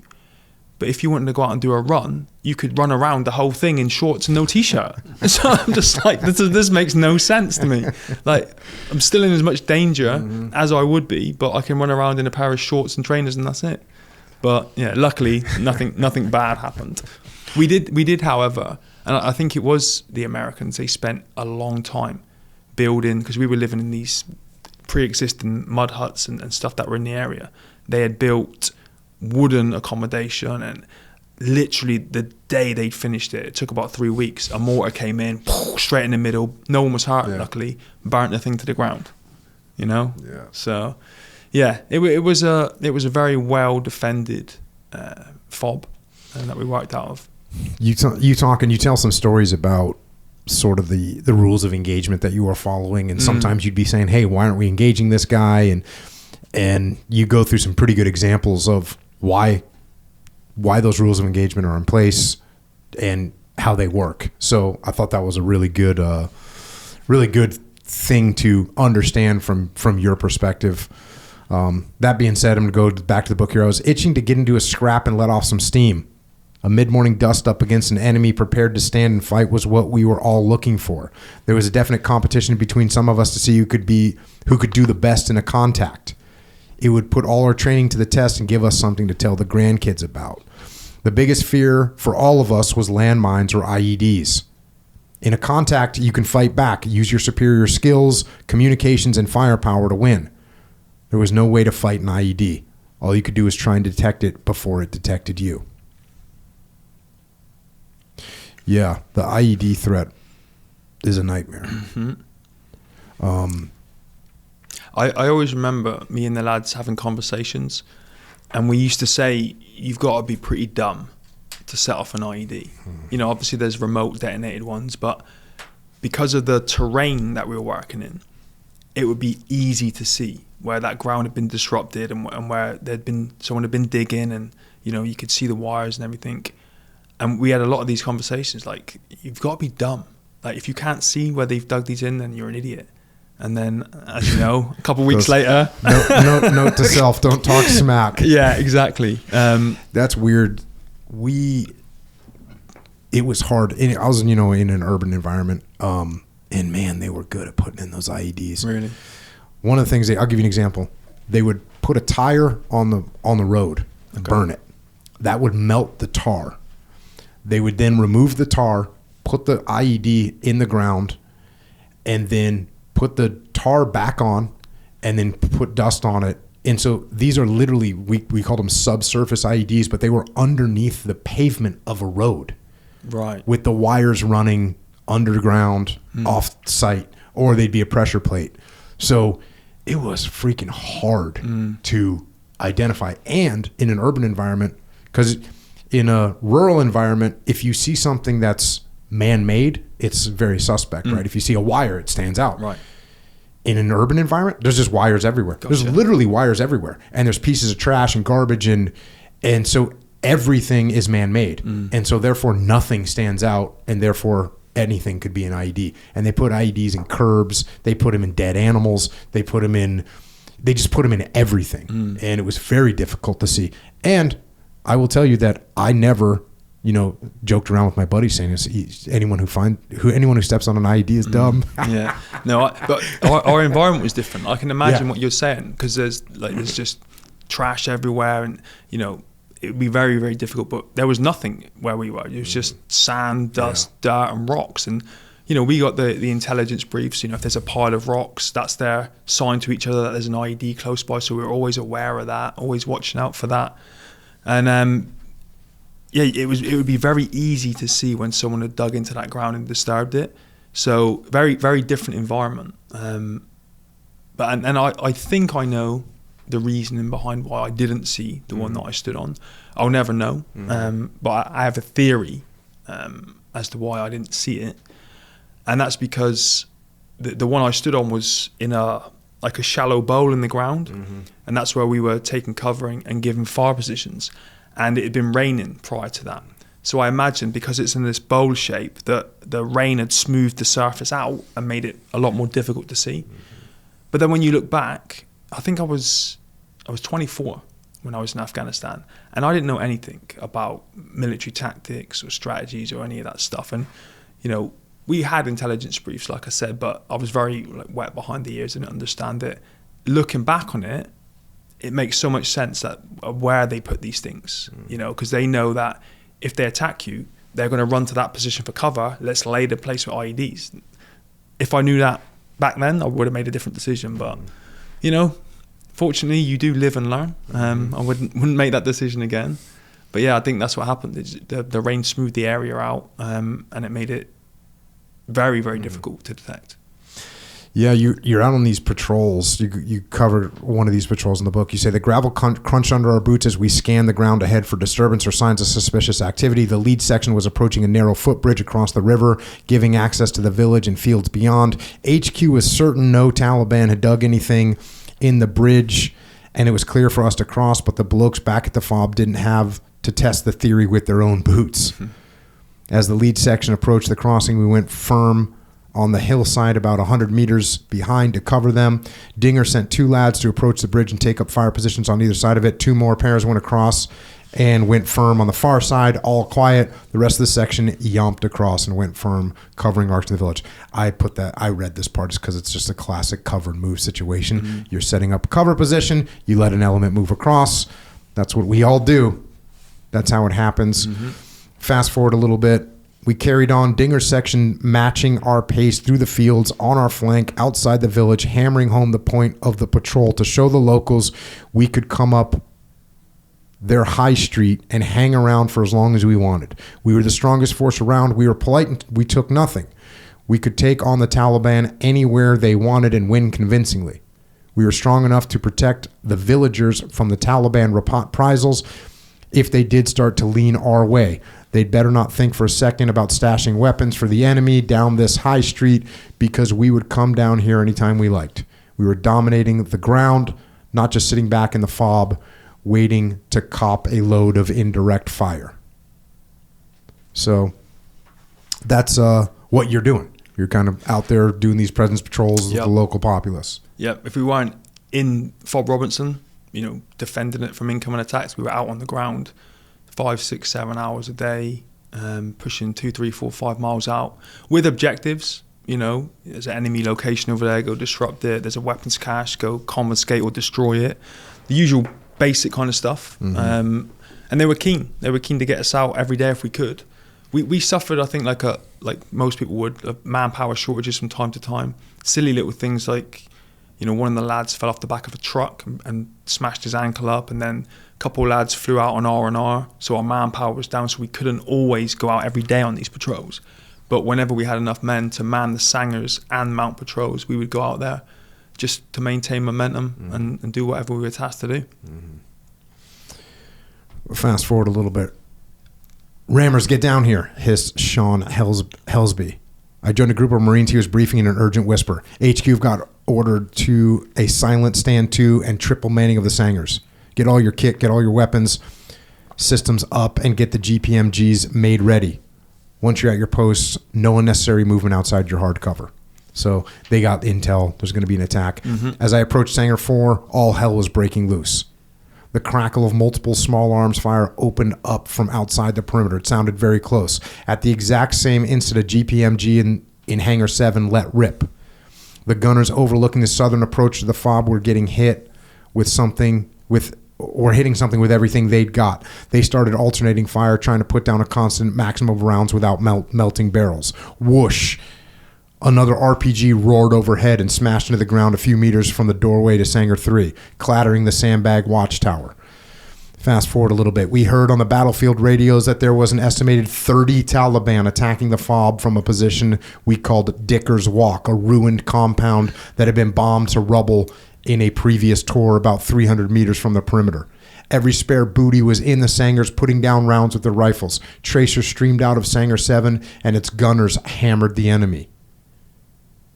Jurgen, meanwhile, was a busy little bastard in his mortar pit. The Sanger crew was yelling for him to get rounds from the 51 onto Dicker's Walk quick time. He also had a direct link to the Fob HQ via Bowman battle radio. Jurgen loved being in contact more than any Marine I knew. He was a true bootneck through and through. He knew Dicker's Walk well. We'd all patrolled through it, and we had panoramic photographs of the landscape pinned up in our compound, identifying the local landmarks and ranges from the fob. He knew what he was aiming at and where it was, but all he had to go on for accuracy was a range and bearing. He tugged the firing cord again, and another mortar round sailed into the air with a sharp crack. Before it even impacted, Jurgen had another round in the tube. HQ saw the fall of the shot. Captain Jensen was straight on the radio. Drop 50 meters and you're on, Jurgen. He'd barely finished giving the order before Jurgen had the shot away. It exploded roughly on target, and then he just went for it, firing for effect. Yeah, that's the man that you want in a firefight, Jurgen. We were both very similar. We used to train kickboxing and everything out in the fob. We were very similar, I think, not in just in mindset, in physical size and strength and everything. Definitely one of the blokes that I spent most time with out there. And if I remember rightly, that story leads on to the point where he actually landed a mortar on somebody's head as he was running away. It was pure luck, but he would never, because he was down behind a wall just tugging this cord and feeding it. But we had a cherry picker in camp with a camera on top that would scan the area all the time, and it was watching this engagement. And one of the mortars, this guy was running through the field, and it just came whistling down, hit him right on the back of the head, and pink mist, just gone. It's crazy. And he took, of course, credit for it. All the credit. Yeah. Yeah. And that's exactly where I put it. Right. Yeah. Next question. Yeah. But yeah, pure luck. And that was a frustrating engagement because that was Sanger 7 and I was in Sanger 4 and our arcs didn't cover that. Ugh. And everyone wanted to go over there, but you just have to be professional, don't you? And so we're just in there we want to get over and get involved, but we couldn't. So we had to listen to the gloating and everything else that came after. But they did a good job. They did a really good job, all those lads, in that situation. By that same thing that happens in that one, U.S. Spectre gunship showed up and starts laying waste and those things. So you call it in here death from above. And it's like, yep. More attacks. You know, again, the book covers a lot of these, the guard duty, some of the patrol. You're static for a while. And then finally you get to go out on some patrols again. You say here, we hadn't been out of the FOB for 5 weeks, during which time we had been pounded to fuck by the Taliban. It must have looked like we didn't want to come out and fight, and we were happy to just sit behind our perimeter, soaking up the rockets. It was Christmas Eve, time to show them who's boss. I felt a rush of excitement at the prospect of going out on patrol and ran back to my cot to sort out my kit. The plan was simple. 2 sections would patrol in figure 8 with the FOB at the center of the 2 loops. Fast forward a little bit. I made my way up a waist-deep trench that ran across the slope of a hill and into the bowl-shaped depression at the top of the North Fort. The ground there offered excellent arcs over the local terrain, a commanding position any infantryman would be happy to get control of. We were doing our 5 and 25 checks automatically. No sign of disturbance, no suspicious rock piles, no problem. I stomped purposefully into the middle of the bowl, hefting the load on my chest and back. I placed the lads where I wanted them, indicating which arc belonged to which Marine. I moved around all over inside the bowl, checking out their arcs over their shoulders. Happy I'd got the lads into decent positions with interlocking arcs, I slung my rifle and took a step forward. My boot sank into a layer of drying mud. My full body weight plus 30 kilograms of kit loaded onto the few square inches of soil beneath the ball of my left foot and closed the contact on a pressure plate detonator buried beneath the surface. Boom. The blast wave and a cone of white-hot shrapnel hurled me into the air and smashed my body to pieces. The enormous power of the high explosive charge gouged a massive crater out of the hill. It was measured later at 8 feet deep and 15 feet across. Shrapnel tore up my back, burning the skin as it ripped the rear plate out of my body armor, along with the camelback and day sack. Weapons and ammunition were blasted in all directions. The extra layer of mud washed over the IED by heavy rain may have soaked up a vital fraction of the blast that might have otherwise killed me, but I'll never know. As I lay there struggling to take in the extent of my injuries, pure rage swelled up inside me. Shitty thoughts were flashing through my brain at an unnaturally fast speed. I totally blamed myself for catching it up for no good reason. These were horrific injuries, and we weren't even in a fight. I got more and more distressed as I realized I had just completely fucked my whole life for nothing. My little girl and my girlfriend Becky were going to pay a massive price for my stupidity. Thoughts of me turning up at her school in a wheelchair with stumps poking out all over made something snap inside me, and I came to a decision. I was in shock and battered to fuck, but my head was clear. When Sean came over the lip of the bowl, I saw him take in my injuries and stare back at my face. We'd been through training together, served in Iraq together. I had massive respect for him as a Marine and as a bloke. I couldn't have wished for a better man to do what I was about to ask him. Sean, I looked him in the eye. Shoot me. Kezia wouldn't want a freak for a dad. Becky was only 21 and stunning with it. She'd find another man, a whole man, not some freaking midget stuck in a wheelchair for all time. I shouted at him, shoot me. All the anger I was feeling came tearing out of me. I couldn't face life. I couldn't face the life on offer if I survived this, and I wanted it over with now. My bloody stumps weren't hurting, but they'd bring a world of pain with them if I lived. It was Endex, big time. Just do me a favor and get it over with. Sean was one of the fittest bootnecks in the Corps. If anyone could, he would understand what it meant to have that fitness ripped away forever. I instinctively knew that in a shitstorm, Sean would have the balls to do the right thing. I waited quietly for him to unholster his sidearm and plant a 9mm round in the back of my head. I could never wake up from this nightmare. There was only one way to end it. Please, put me to sleep. Do it now. I wasn't wrong about Sean. No way, Rammers, he snapped in a command voice. We're going to get you out of here, sit tight, and don't even talk about fucking rapping. The helo's on its way.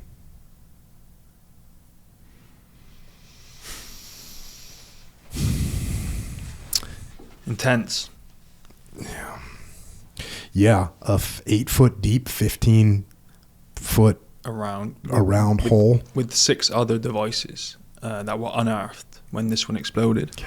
And what they were, when the guys came in and cleared the area afterwards and wrote the report, they were anti-personnel mines with the warheads of 107mm Chinese rockets on top.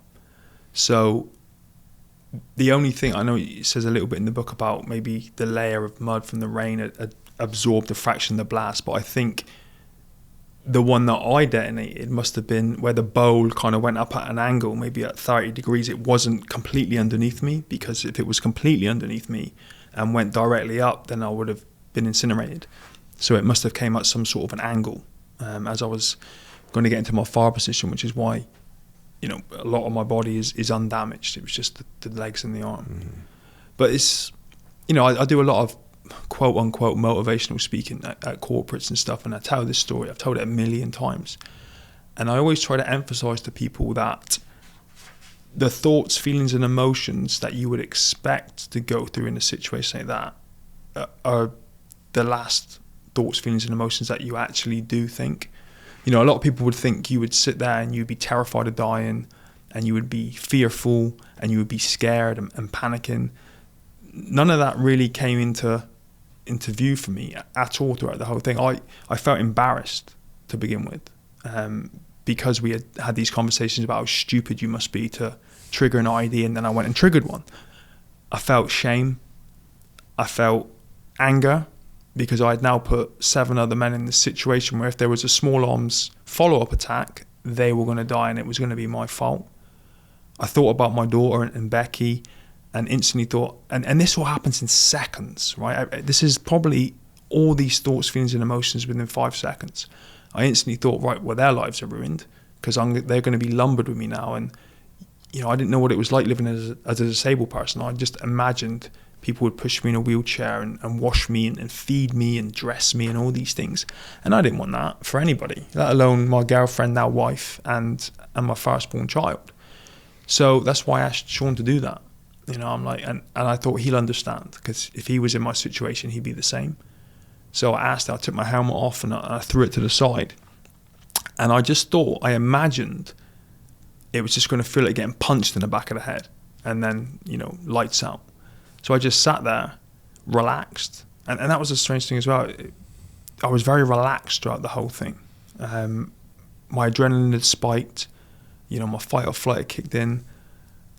I wasn't that bothered about dying, because in my mind it was an honourable way to die. And because of what had happened at home, you know, I'd separated from my daughter's mother. I didn't really have a great relationship with her. I thought, well, she can grow up being proud that, you know, daddy died doing something honourable and trying to make the world a better place. So I was at peace with it. And I'm like, right, just, you know, take the shot, and then I'll hopefully come home and get like a hero's funeral or whatever it is. And, you know, people will turn up once a year at my gravestone and say hello to me, and, you know, that's it. And I honestly was just at peace with that from the beginning. But then, obviously, the lads being the lads weren't going to do that. Sean started coordinating the evacuation. And again, you guys will know this, you know, you drill these scenarios, right, 1,000 times, and you'll cock it up 8-9 times out of 10. But when you need to do it, when it's real and someone's life is on the line, those mistakes just don't happen. So instantly, I think it was Jürgen was on the radio giving a 9-liner report back to HQ. They were scrambling a helicopter from Camp Bastion. I had a 19-year-old on his belly with a bayonet out, prodding the ground, and then marking left and right a safe route for when the medic got there. One of the other guys was coordinating all around defence straight away, and Sean the entire time was just talking to me, and I was just laying there. And imagine if you had pins and needles, right, in your legs and your arm, and then intensify it by like 10,000. That was the sensation. It wasn't pain, it didn't hurt, it was just very uncomfortable.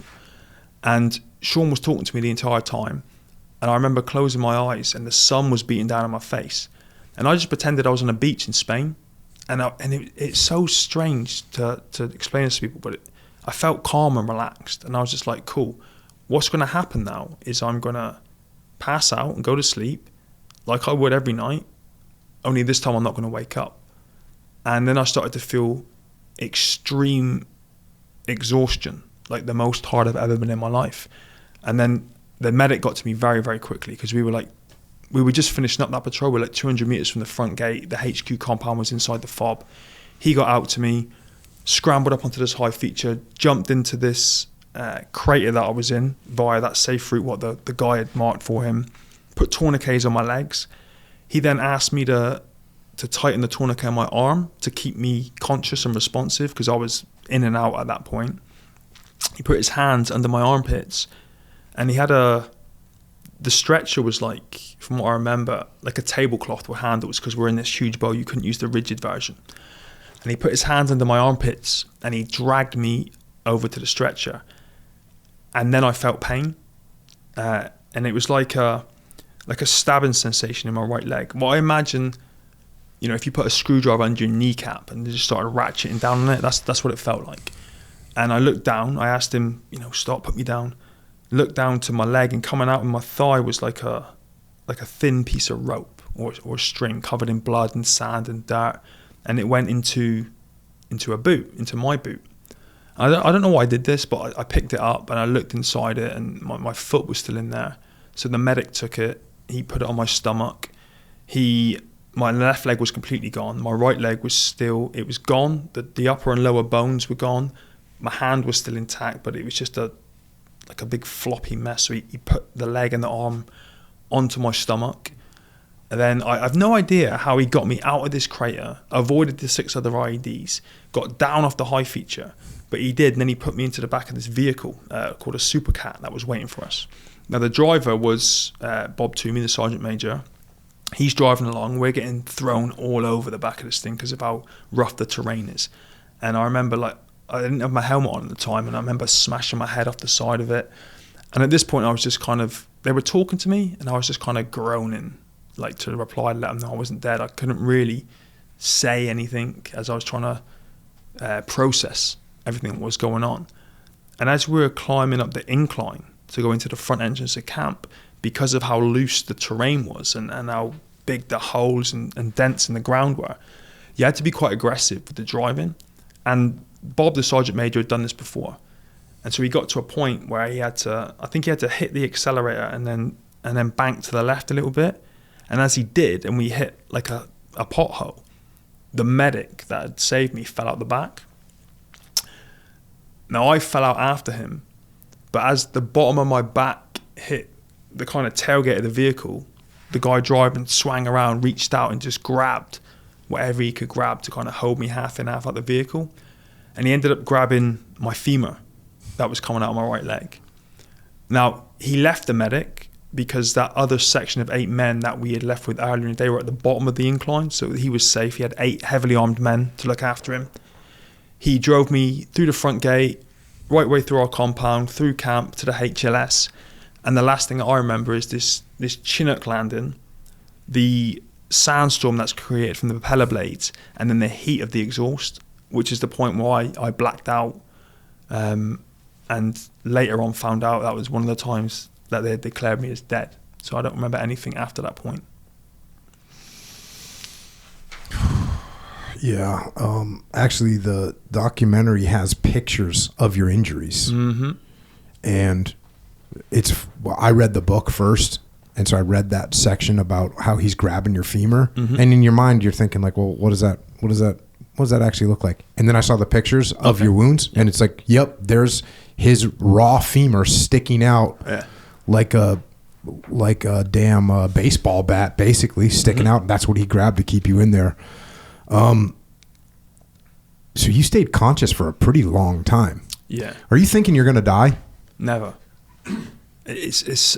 I know it sounds strange. It's so bizarre. I had so much confidence, I think, in the people that I was working with that I knew that they wouldn't let that happen, and I didn't feel scared of dying. And I think that helped me to think that I wasn't going to die. It still kind of shocks me now that the thought process that I went through. But I was just like, no, I'm cool. I'll survive this. And you know, your body, your adrenaline kicks in. The medic shot me up with morphine as well, so you know, I'm starting to come up on that, and nothing really bothered me at that point. And like I said, the Chinook landed. I don't remember anything after that. I've met the entire Mart team over the years since, and I think it'd be quite cool to share that story because they've told me and it fascinates me. But they landed this Chinook, and there was another guy injured in the blast. Stu, he got shrapnel in his tricep and shrapnel in his back, so it wasn't life-threatening. And I don't know if you might do it differently, but the way we were prioritizing casualties at that time is if you've got a dead guy and a guy that's dying, you have to just leave the dead guy because you don't want two dead guys. So when they felt me for a pulse, I didn't have one. They couldn't get any intravenous lines into me because all my veins had collapsed because of the massive blood loss. When they put an oxygen mask on me, they said it should have steamed up to show that I was breathing, but it didn't. So they put me on the back and went, right, he's dead, leave him. Let's go work on this guy. As one of the medics walked past me to get some equipment to go and work on Stu, he said that my eyes started to flutter, which meant to them that my heart was beating. So he alerted some of the other medics. They came to work on me. And I mean, you can't make this up. 3 days before I was injured, whoever runs the UK military medical world had green-lighted this new technique to be used, where if you can't get intravenous lines into somebody's veins, you can take a medical drill and you can drill into their tibia and fibia, and you can administer fluids that way. Problem being, I had no tibias and fibias. So these two medics, Charlie and Millsy, and you've got to imagine, right, this is not a clinical hospital room. This is the back of a Chinook full of sand and dirt, banking left to right to avoid RPGs and mortars from the ground and AKs. They had no idea what to do, so they got these medical drills and they decided to drill in to my hip, one at the front, one at the back. The first time they did it, they put the line in and it failed. They told me that that the skin was too loose, so they pulled out, tightened the skin up, one in the front, one in the back again. They said 3 minutes later I was awake and responsive. The first thing that I said was that my ass hurt, which isn't a Marine thing. It was apparently a side effect of mass amounts of morphine. And then they were asking me these questions, which I was coherently answering. I wasn't just groaning and moaning anymore. And I complained because prior to deploying, I had spent a significant amount of money on some custom Nike with rammers on the tongue, rammers on the side. They were all color-coded, and I wasn't going to get to wear them. And that was my main concern at the time, was I'd spent all this money on a pair of trainers and I couldn't wear them. So they flew me back to Camp Bastion, took me to the field hospital. Surgeons had to look at the damage, and they had to amputate both my legs above the knee and my right arm above the elbow. That was the only way they could save me. Yeah, that thing about the giving you fluids through your pelvic, like I was watching a video about it. That's just, I didn't even know that was a thing. And it wasn't. They made it up on the spot. They literally made it up on the spot. Where are they putting the fluid into? Like into the bone marrow or something? I guess I've no medical knowledge at all, but whatever they do in the tibia and fibia, I guess it's the same thing. It must be the marrow or something. I don't know, but it worked, thankfully. Yeah. Back to the book. Getting me and Stu away from the fob quickly and safely was a massive team effort. Everyone involved responded magnificently, and without a doubt, I owe them my life. I would like to put down a massive thank you to everyone, particularly the lads of Echo Company 40 Commando, whose skills and courage got me off that hill alive Christmas Eve. And then the medical team, just freaking incredible. Incredible. And what I had to reread this like 5 times to make sense of this. That was Christmas Eve. You on Christmas Day, you're home. Yeah. About 4 o'clock in the morning. Oh, I know why it didn't make sense to me, because it's so much further to go Time difference. to America. Okay. No, because I'm thinking of getting to California from Iraq or Afghanistan. Like, there's no way you're getting home the same day. It's not possible. Okay. But you only have to go to England. Right. That's short. What is that? Go to Germany? How long is the flight over there? No idea. 4 hours, 5 hours, something like that? It's nothing. It wasn't long, no. So, again, you talk about this, just the notification of the family. The first message that they get through is like, you lost a leg? A foot. A foot. Just a foot to start with.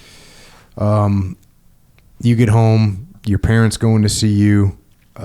You say Becky didn't want to be the first one to go in and see because she was frightened of the mess I'd be. Mom and Dad came in first. Mom was in a state of utter shock and disbelief. I don't think she stopped crying for 4 days after she was told the news. She kept thinking she was in the middle of a bad dream and would wake up any second saying, oh, thank goodness Mark's okay. She was like that for months afterward. Mom was struck by how big I seemed after all the thoughts of how much of me was missing. My shoulders seemed to fill the bed, almost touching the rails of both sides. The heavy bandaging to my stumps filled the space. Even my good left hand had caught up in an ugly piece of shrapnel that cleaved the palm to the bone. They were able to save the hand, but it was a bit too bandaged up like a boxing glove. Dad came out wiping the tears off his cheeks and reported to Becky, he looks okay. He just seems to be asleep. Go and see him. It's all right. He's still our Mark. Becky came in still believing that everyone, even my parents, had made a mistake. And you talk about this in the book. She was like, no, it's not Mark. It's not my Mark. She saw my face, which was unmarked, and that was it. He's still gorgeous, she said out loud. We kind of didn't talk about you meeting Becky, and we was going to talk about it when you were talking, because you met her when you were a bouncer. Right. You went through the whole courting process. Mm-hmm. You were pretty slick. She kept showing up at your club, and eventually you said, hey, listen, if you don't give me your number, I'm going to ban you and all your friends from the club. I pursued her for months, and she was like, no, I know what you're doing when I like not doing it. And then and I did it in a tongue-in-cheek way, right? And I was like, listen, this is your last chance. Give me the number or you're never coming in this club again. And then she broke. Give me a number, and the rest is history. Yeah. So you had been with her for now like probably a year at this point. About a year. Yeah. And, obviously traumatic for her to go through. Fast forward a little bit. By the 28th, again, this is going so quick. By the 28th, although there was more surgery to go through, the injuries had settled down and I started to come round. The first thing I heard was Becky's voice. My proposal came out as a croaking whisper. And by proposal, you mean marriage proposal. Yes. Becky could barely hear me, and I was not sure what she had just heard. Did you just ask me to marry you, she asked. I managed to smile and a nod. My aunt came into the room and Becky said, I think he just asked me to marry him. Is that right, Mark? Did you just ask me to marry you? They both listened, and I repeated as clearly as I could, will you marry me? My aunt caught it this time and told Becky, he did. Becky let out a quiet shriek and said on the spot, yes, of course I will. Apparently morphine doesn't get you out of a marriage proposal. I was going to say, it's funny. People were, some of the other people in your family were like, hey, listen, he's under morphine right now. Right. Like, let's make sure. And then you go, the next day, I woke up for a bit longer and was properly with it for several minutes. Becky made a bit of a joke of it to cover for herself. Mark, do you remember what you asked me yesterday? She had a big cheesy grin all over her face. If I didn't remember, she was going to laugh it off. Yes, I do, I said. And I remember your answer too. Mm-hmm. I wasn't about to let her off the hook. Yeah, when I met Becky, I fell for her pretty hard. And right? Mm-hmm. And I remember, it was really hard. It's always hard anyway, right? Going away from people that you love and leaving them behind. And it was just everything. Because we were together when I was doing the bodyguarding, and that 6 weeks was hard. Afghanistan was hard. All these things were difficult. But I remember when I woke up on the 28th, I remember the kind of blurry lights on the scene. I couldn't open my eyes because it took too much energy. And I was choking on a feeding tube, and they took all the mask off in the tube. And I could hear everyone around me. And I think because of the drugs that I was on, everything was echoing and was being repeated 2 or 3 times. And I heard like 4 voices. And I instantly recognized hers, and it gave me that feeling of comfort, I think, that I was in a safe place. I didn't know where I was, but it felt safe. And I had actually, in an ammo tin under my bed in Afghanistan, I was old school. I was writing a letter to her dad asking for permission to marry her, and I had asterisks and crossings out and everything. And I had finally written out a neat version that I was getting ready to send before I went on patrol. So I remember thinking, you might as well just ask now. He's not going to be that mad if you don't go traditional. So I just asked her in that brief moment of consciousness. I wait for about 15 seconds and then pass back out because I was just exhausted, just completely exhausted. And then, the initial stages of rehabilitation started. I spent 7 days in intensive care. Each day, they gradually reduced my medication to bring me out of this coma that they had me in. And the first day after, so the 29th, I remember, and it's very hazy on a lot. I don't know what drugs I was on, but they were wacky.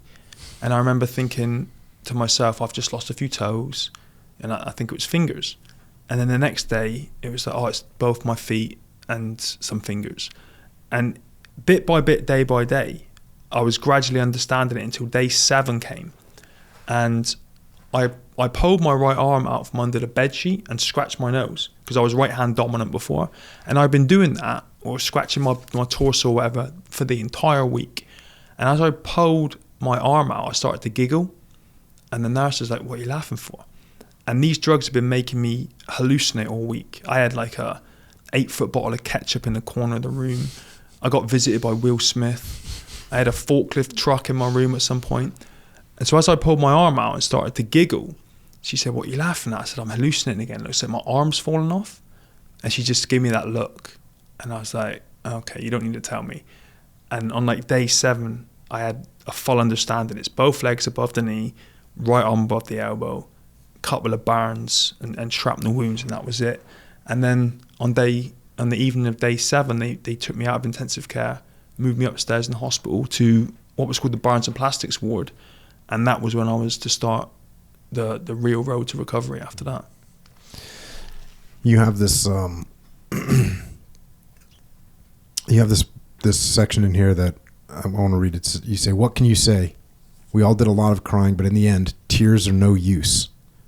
Imagine you've lost your legs. If you shut your eyes, you can probably feel them still there. That doesn't mean anything.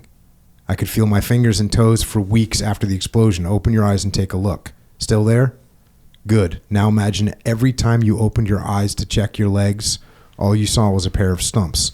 No matter how many times you opened your eyes, still stumps. You are not going to wake up and find it was all a bad dream, ever. As I saw it, I had to cope with it and move on. It was like that landmine nearly finished me off, but I'm still here. Am I going to rap, or am I going to make the best of it? No matter how hard I tried, or how hard Becky or Mom or Dad wished for it, my legs and arm were not going to grow back. We all had to accept it, just deal with it, and crack on.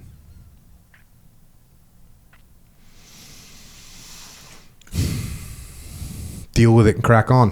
What else can you do? and listen, when I talk about this, I'm always very honest about it, because you can brush over it, right, and it make it seem like, oh, this guy lost 3 limbs, woke up, got prosthetics, and it was easy. It wasn't.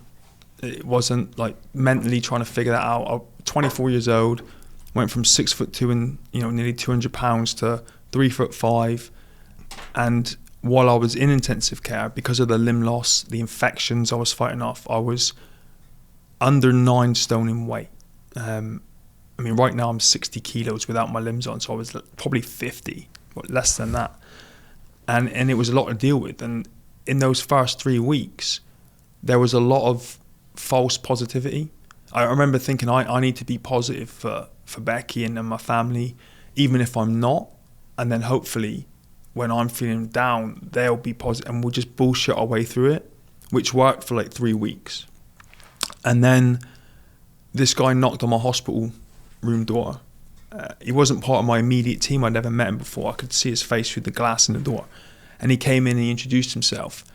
And he was the UK's leading medical professional in the field of amputation. So this is January 2008. At that point, for 33 years, this guy had been traveling the world, amputating people's limbs and following their progress. And he walked in, almost non-emotional, introduced himself and said, "Mark, you need to prepare yourself for the rest of your life in a wheelchair." And then he went on to explain that in his vast experience, he'd never met anybody who had one leg missing above the knee that had any real success with prosthetics, because they were too difficult to use, they were too painful, and they took so much energy that people just put him in the cupboard and got in a wheelchair. And then he turned around and left. Now, when you're in hospital and you're on a lot of medication and it messes with your sleep cycles and all this, like, I found myself awake a lot at like 2, 3, 4 in the morning on my own with no one around, no one to talk to. And that's when you start thinking about stuff.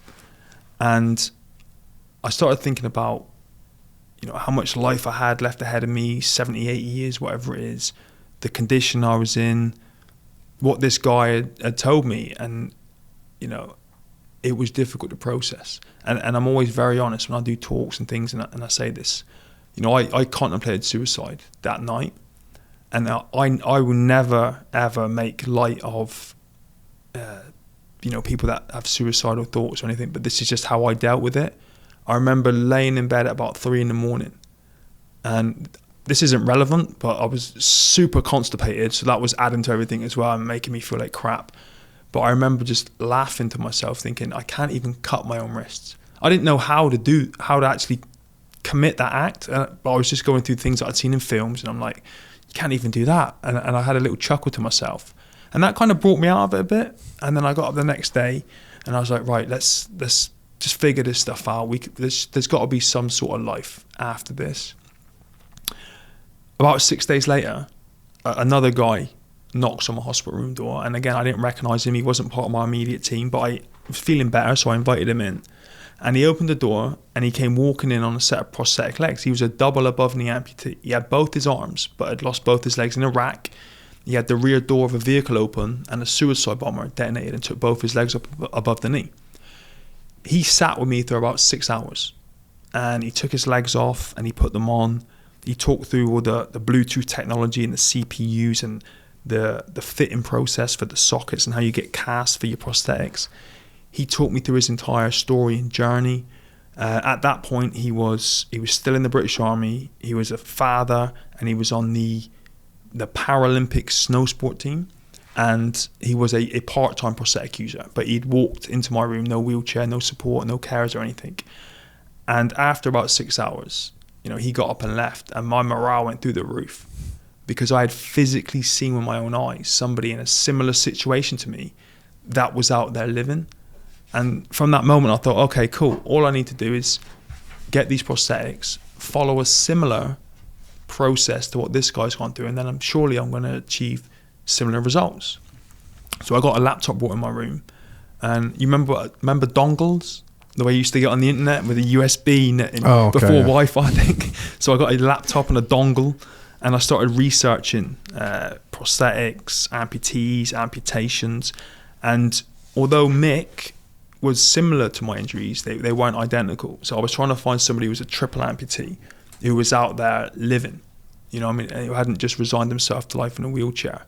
And very quickly found a guy over here in Oklahoma, a young man called Cameron Clapp, who he's from California.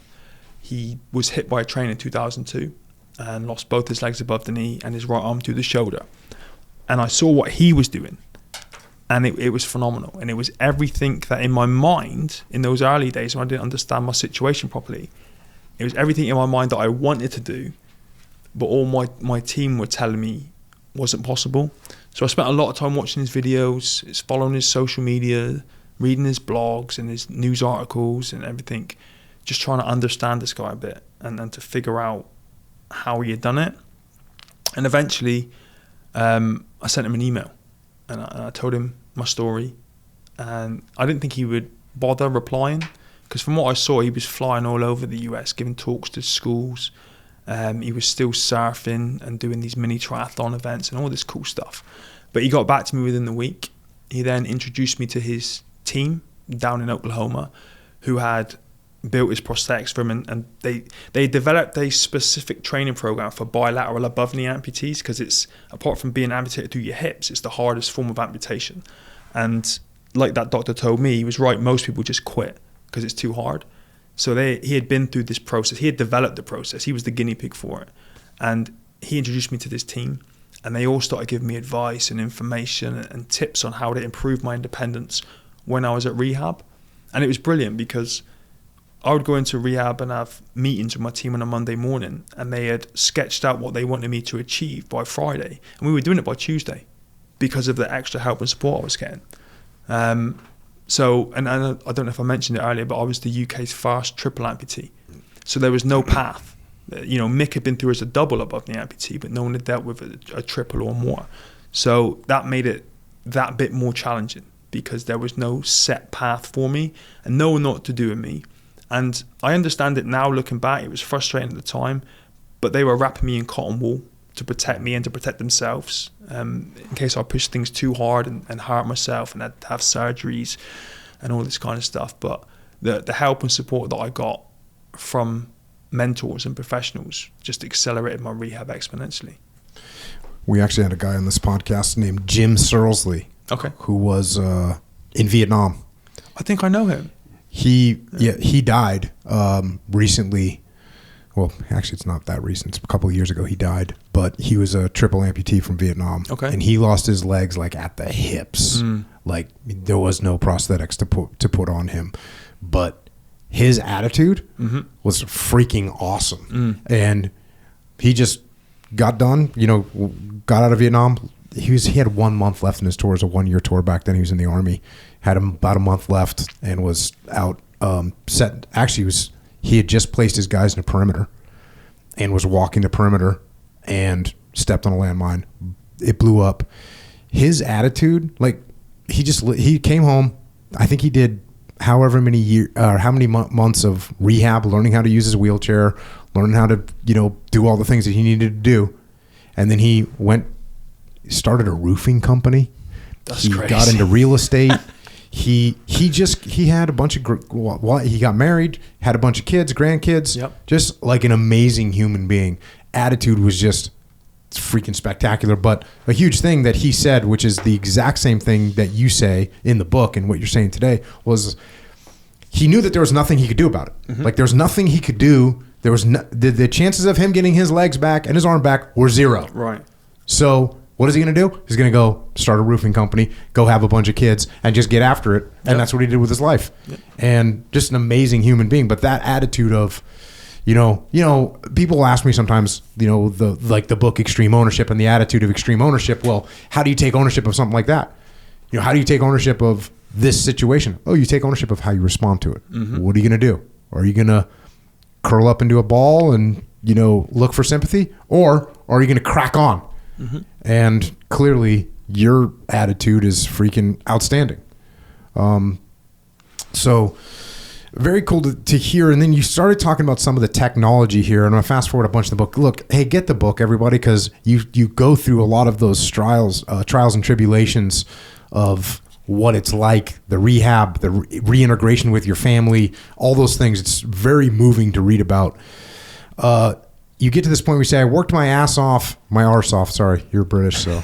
I worked my arse off at Headley trying to come to grips with the sea legs. These were like advanced legs with technology in them, and get control of the gate because an important event was coming. The men of 40 Commando had returned from their tour of Afghan and were to be awarded the Operational Service Medal on the parade ground of their base at Norton Manor Camp.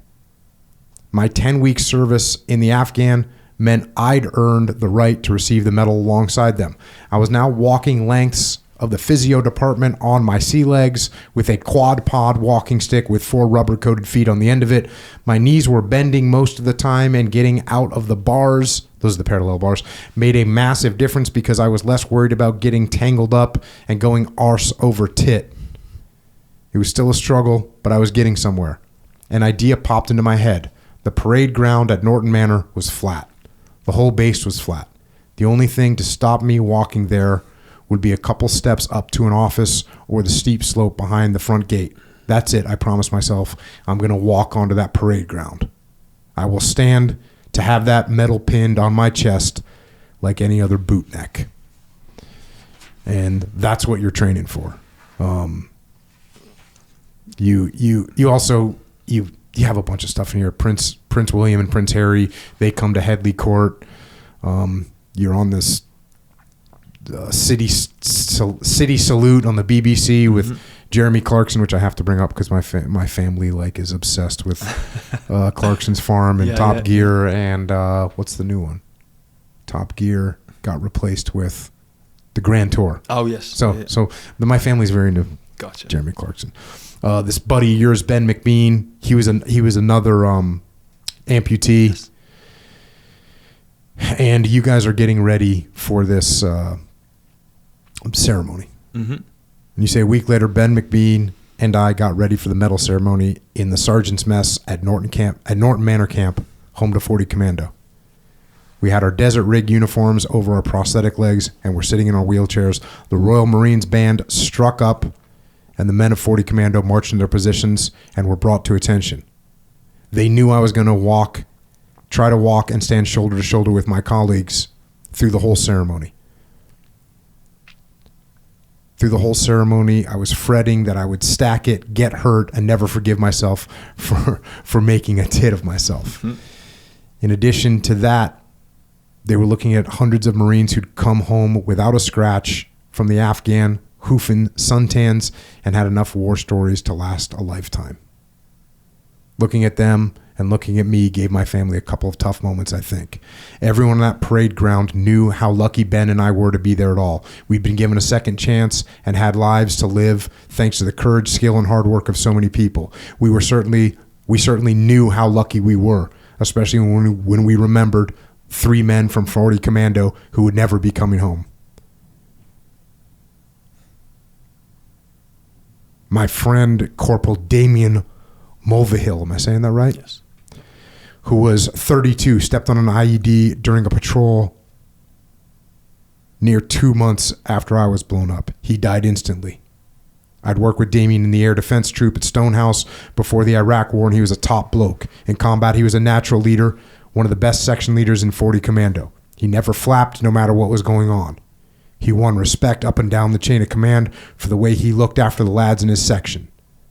They were devastated to lose him, and so was I. Equally well-liked and well-respected were Lieutenant John Thornton, who was only 22 and a brilliant young boss, and David Marsh, a hoofing Marine who was just 23. They were both killed when their vehicle hit a roadside bomb during a patrol just a few weeks before the end of their tour. Every single person on the parade ground thought about those 3 men during the ceremony. That's why I felt lucky to be there. And that's why I was determined to make the best of the chance I'd been given. There was one more Marine who couldn't be with us for the ceremony, Joe Townsend, who lost both legs in a roadside bomb blast. He was in Selly Oak Hospital, too well to attend. After awarding the medals at the camp, the second Sea Lord, Vice Admiral Johns, was going to fly straight to Joe's bedside to present him with his Operational Service Medal in person. The Commando was stood to attention. It was time for Ben and me to join them. I launched myself out of the wheelchair and stood up. There was absolute silence on the parade ground, as if everyone was holding their breath. Ben started moving, and so did I. I had the quad pod walking stick and concentrated on taking one step at a time. The weather was good, but there was a strong wind blowing across the parade ground, and it was the one thing I hadn't thought of. I concentrated like crazy on not getting knocked on my arse by that wind. Following close behind me was Major Bob Toomey, who'd driven the Super Cat to get me from North Fort to Fob Rob. If he saw me wobbling, I think he was going to try and scoop me up in the chair before I went. After Ben and I had managed a few steps, I was taken aback. The crowd started to applaud us. It took me a couple of seconds to realize the clapping was for me and Ben. I carefully walked round to the back row of Echo Company. There was a gap in the line waiting for me. I concentrated on getting myself in the right place and then shifted my weight onto my heel to lock the legs into standing position. Bob Toomey was giving a discreet running commentary to the rest of the lads who were stood at attention, eyes front, for the arrival of the second Sea Lord. They weren't allowed to look around or say anything to me So Bob was quietly saying, "That's Rammers moving into position. He stood at attention. That's him squared away. Carry on, lads." Admiral John stepped up to the podium and told the whole commando that their professionalism and dedication was what had seen them through a difficult tour and would continue to shine brightly. He told us to remember our successes and that they were not easily won, that 3 men had paid the highest price for them. He talked about the wounded and singled out Ben, calling him Prince Harry's personal hero, and me, calling me a legend. The ceremony took 40 minutes, and I spent every one of them concentrating on not falling over. I was the last one presented with my OSM for Afghanistan by the Echo Company commander who'd taken over from Chris Jensen, Major Neil Wraith, and Sergeant Major Toomey. They came down the line shaking hands with me. I was willing them to speed up and get the job done. At last it was over, and I'd made it. We fell out, and Becky came running up to me. She slid her arms around my waist to give me a kiss. It was one of the first times she'd been able to give me a smooch in my proper height in public, and it felt fantastic for both of us. The moment capped one of the proudest days of my life, and I'll never forget it. It was an emotional day. Do they have that on video anywhere?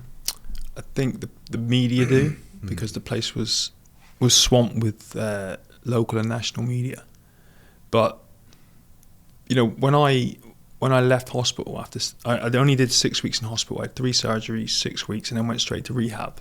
February 2008, mid February I think it was, and I didn't really do this. I didn't know this consciously. It was more subconsciously back at the time. But I thought I need to have goals going through here. I'm just gonna, potter my way through and make a little bit of progress.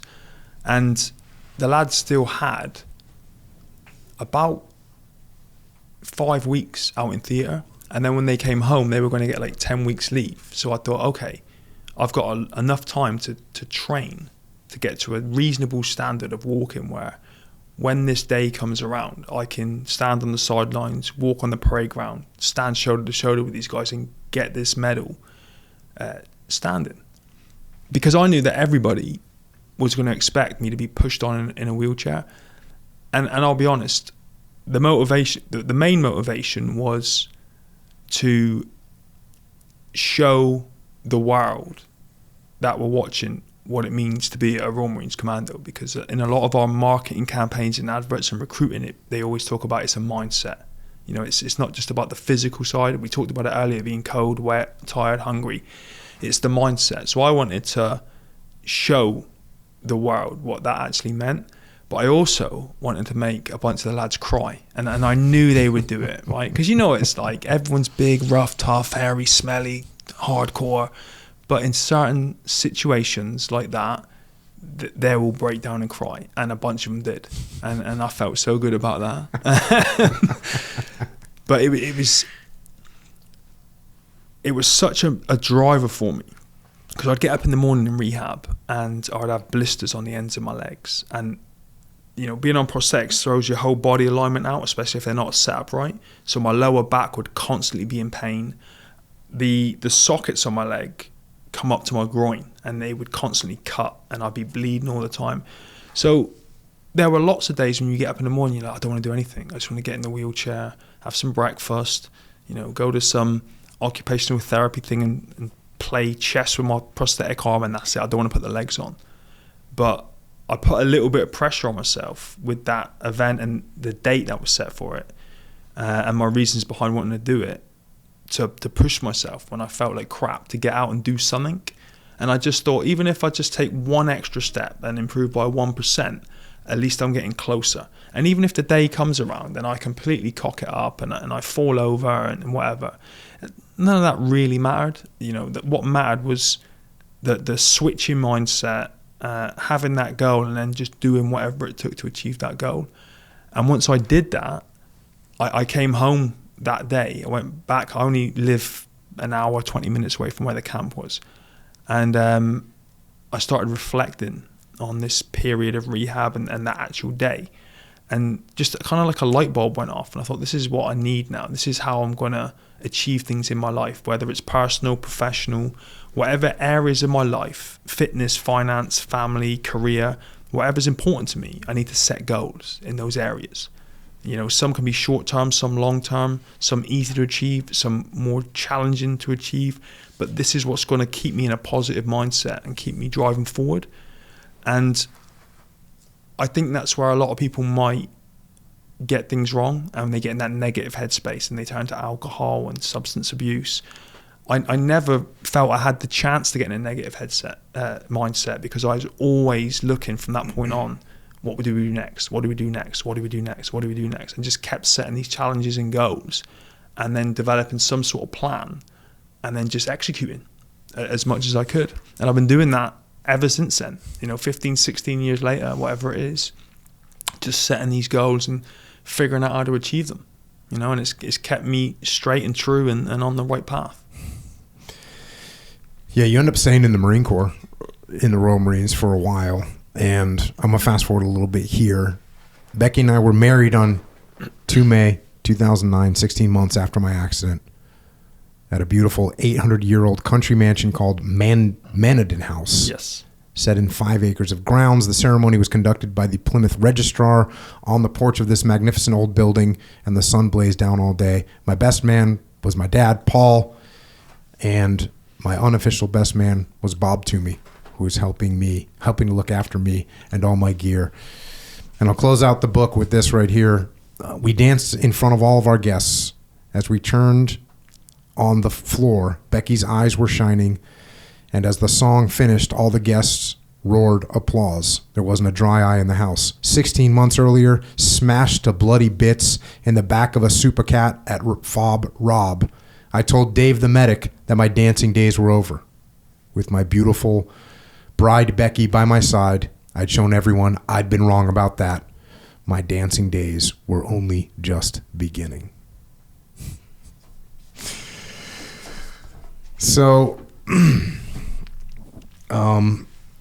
yeah, your dancing days were only just beginning. You stay in the Marines until 2010. You're a torchbearer for the Summer Games. Yep. For the Olympics. Uh-huh. So did you run for that? Like how far did you have to run? How does that work? It was a walk. Oh, okay. With the prosthetics, it was only about a K. Okay. I think just close to my house. Big relay that went on all over the country. Mm-hmm. But again, that's another moment where, when you're laying in a hospital bed at 24 with 3 limbs missing, you don't think there's any future, you don't think there's anything you can do, things like that, you start to change the way you think. I'm like, actually, this opens up doors for me, and it provides opportunities that I wouldn't have had this not happened. And, that's just a small example, but hundreds of things over the years and hundreds of doors have opened. I wouldn't have wrote that book, if I hadn't been injured, because I had nothing to write about. What made you decide to write the book? So, what we talked about in the beginning, about getting bullied, discovering fitness, martial arts, joining the Marines, the body. I always thought in the back of my mind before I was injured, when I get to about 50, it'd be cool to have like a book written. Because if I've done all this by 24, surely I'm going to have some more adventures in my life. And not even to publish and sell, just for me and the kids and grandkids, I thought this would be cool. And then when I was in rehab, because I was the first triple amputee and there was a lot of media interest about it, I developed a relationship with the journalist. And he joked to me one evening, because in the evenings all the other guys would go out on the PlayStations and things, and I couldn't do any of that with one hand. So we just used to like hang out, and he said, we should write a book together. And I was like, I actually think that's a good idea, maybe we should. And because now I've got something to write about. So, and it was difficult, right, because I was still serving. The MOD have to clear all this, so they tell you to a degree what you can and can't say. But we got to work with it. He ghost wrote it for me, which is why there are some things in there, like he refers to Afghanistan as the Afghan. No one says that. But I didn't actually read that book. That was published in 2009. The first time I read it for myself was in lockdown from COVID, because I got bored and I'm like, maybe I should read my own book. And I actually edited the whole thing to be a bit more from me. It's a kind of a hybrid of me and him. And I understand it, because you have to, if it was just me, no civilians they wouldn't understand what the hell's going on. And if it's just him, or the military guys would be like, that's stupid. So you have to have this hybrid, of the way you write these things. But yeah, I'd always wanted to do it. I just thought I'd do it for myself. And then this opportunity came up. And I'm working now on trying to write a full autobiography, including all the things that we talked about, all the things I've done since leaving the military with Jiu-jitsu and Reorg and fundraising and speaking and all this kind of stuff. And also, you know, I read your books to my children during lockdown, The Way of the Warrior Kid. I'm like, I need to, because, you know, you're tucking them in every night and you want to give them something empowering to read. No, I was reading them. And I'm not just saying this, I love them. And I thought this is such an empowering way to teach kids these lessons about what's important. So I'm not stealing your idea, but I would like to write a version of my own story similar to that, where I teach children, you know, it's okay to look and be different. And, you know, you go through some challenges and adversity in life, and if you set goals and you get around good people, this is how you can overcome it, and teach them some positive lessons. So I'm working on all that. I'm sure you know it's not as easy as just having an idea. You get rejected a lot by people, but I'll keep with it. I'll keep pushing these projects forward and see what happens. Yeah, that sounds like an awesome book for kids. That's outstanding. How did you end up in the Invictus Games? Weren't you a little bit anti-Invictus Games in the beginning? Completely anti. And so why were you anti? Okay, so first explain what the Invictus Games are. So the Invictus Games it was created by Prince Harry. It's a military-only global version of the Paralympics. So men and women that are injured physically or psychologically, not just through combat, through anything, sports injuries, whatever it is, can apply to join their country's team. And then I think it's now every 2 years they do it. There's a games and you go out there and you compete. And it gives them a focus and something to work towards and a positive outlet and a great addition to their rehab. But I was very against it in the beginning, because what happened to me was, you know, back in the day when I was in a wheelchair, I'd meet a lot of people. You talk, you know, the City Salute, Jeremy Clarkson, you meet all these people and these celebrities and civilians. And my experience was whenever I was shaking these people's hands, they would say, "Oh, so when are you going to start the Paralympic training?" And I'm like, is that all you can do as a disabled person? And it used to really annoy me. And because of what I did before in kickboxing, boxing, Muay Thai, none of these sports appealed to me. And I'd never done any of them before. And I thought that adaptive sport was all about sympathy and pity. And I don't mind admitting this, I didn't look at them as real athletes. I thought they're not proper athletes, these people. They get sympathy. They don't have to train that hard. They don't compete at a high level. I had it all completely wrong. And the Invictus Games started in 2014, and the first one was in London, the second one in Florida. In 2016, I was sat at home, and every year at Christmas I go in my office and I write down everything on, like I talked about, fitness, finance, family, whatever it is. I set my goals. And I realized that 2017 was my 10-year anniversary of being injured. So I thought, okay, how can I celebrate 10 years of life? I want to do something that I've never done before.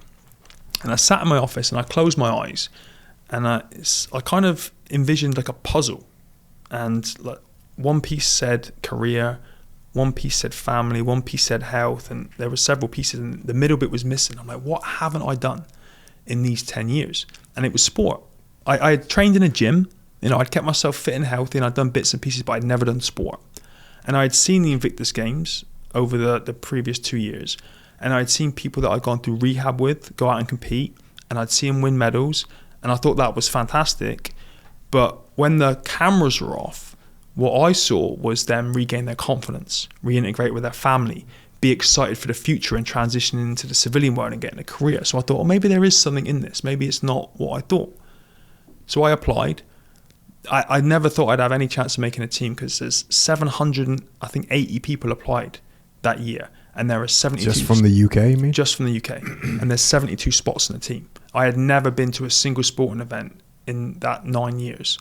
Didn't know anybody, wasn't any of the cliques or the circles. So I thought they'd just see my name and go, nope, we don't know him. But I went, I auditioned or trialed, got there.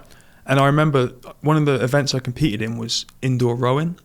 And I'd never really been on a Concept 2 rower before. Get some. Right. And I turned up at this event, arrogant as hell in my mind. Like, I'm just going to smash the life out of these people and then go home. And this was just for the trial. I got there, I took my legs off. I had a special fitted seat. I had my prosthetic arm on. And the races, you got a 4-minute race and a 1-minute race, and it is just go as many meters as you can get. 15 to 20 seconds towards the end of that 4 minutes, I went blind. All these stars came in front of me, and my vision started to, and I was like, and there's rows of these machines. I'm like, there's no way you can let people know what's going on, Mark. I was severely dehydrated, didn't prep properly. We just carried on until the buzzer went, and my vision came back, and I hopped off the rower, walked on my bum over to get my legs at the side of the sports hall, got in my car and was like, what a dick. Like, these are real athletes. Like, this is not just turn up, get a pat on the back and you've got to train for this. And so I went home. That year, the first year, I did rowing, swimming and hand cycling. And I went home and I started, I made the team, started engaging in the training camps and learning these sports. I had a full-time job as well at the time. I was working for a charity, so I had to fit it. I had to get up at like 5 a.m. and do my cardio in my garage, go to work, do strength and conditioning in the evening, and then attend sport-specific training camps on the weekends that were all over the UK, up as high as Edinburgh. And I lived in the complete opposite end of the country. My goal, again, still a little bit arrogant, was to turn up in Canada, win all gold medals, drop the mic and retire.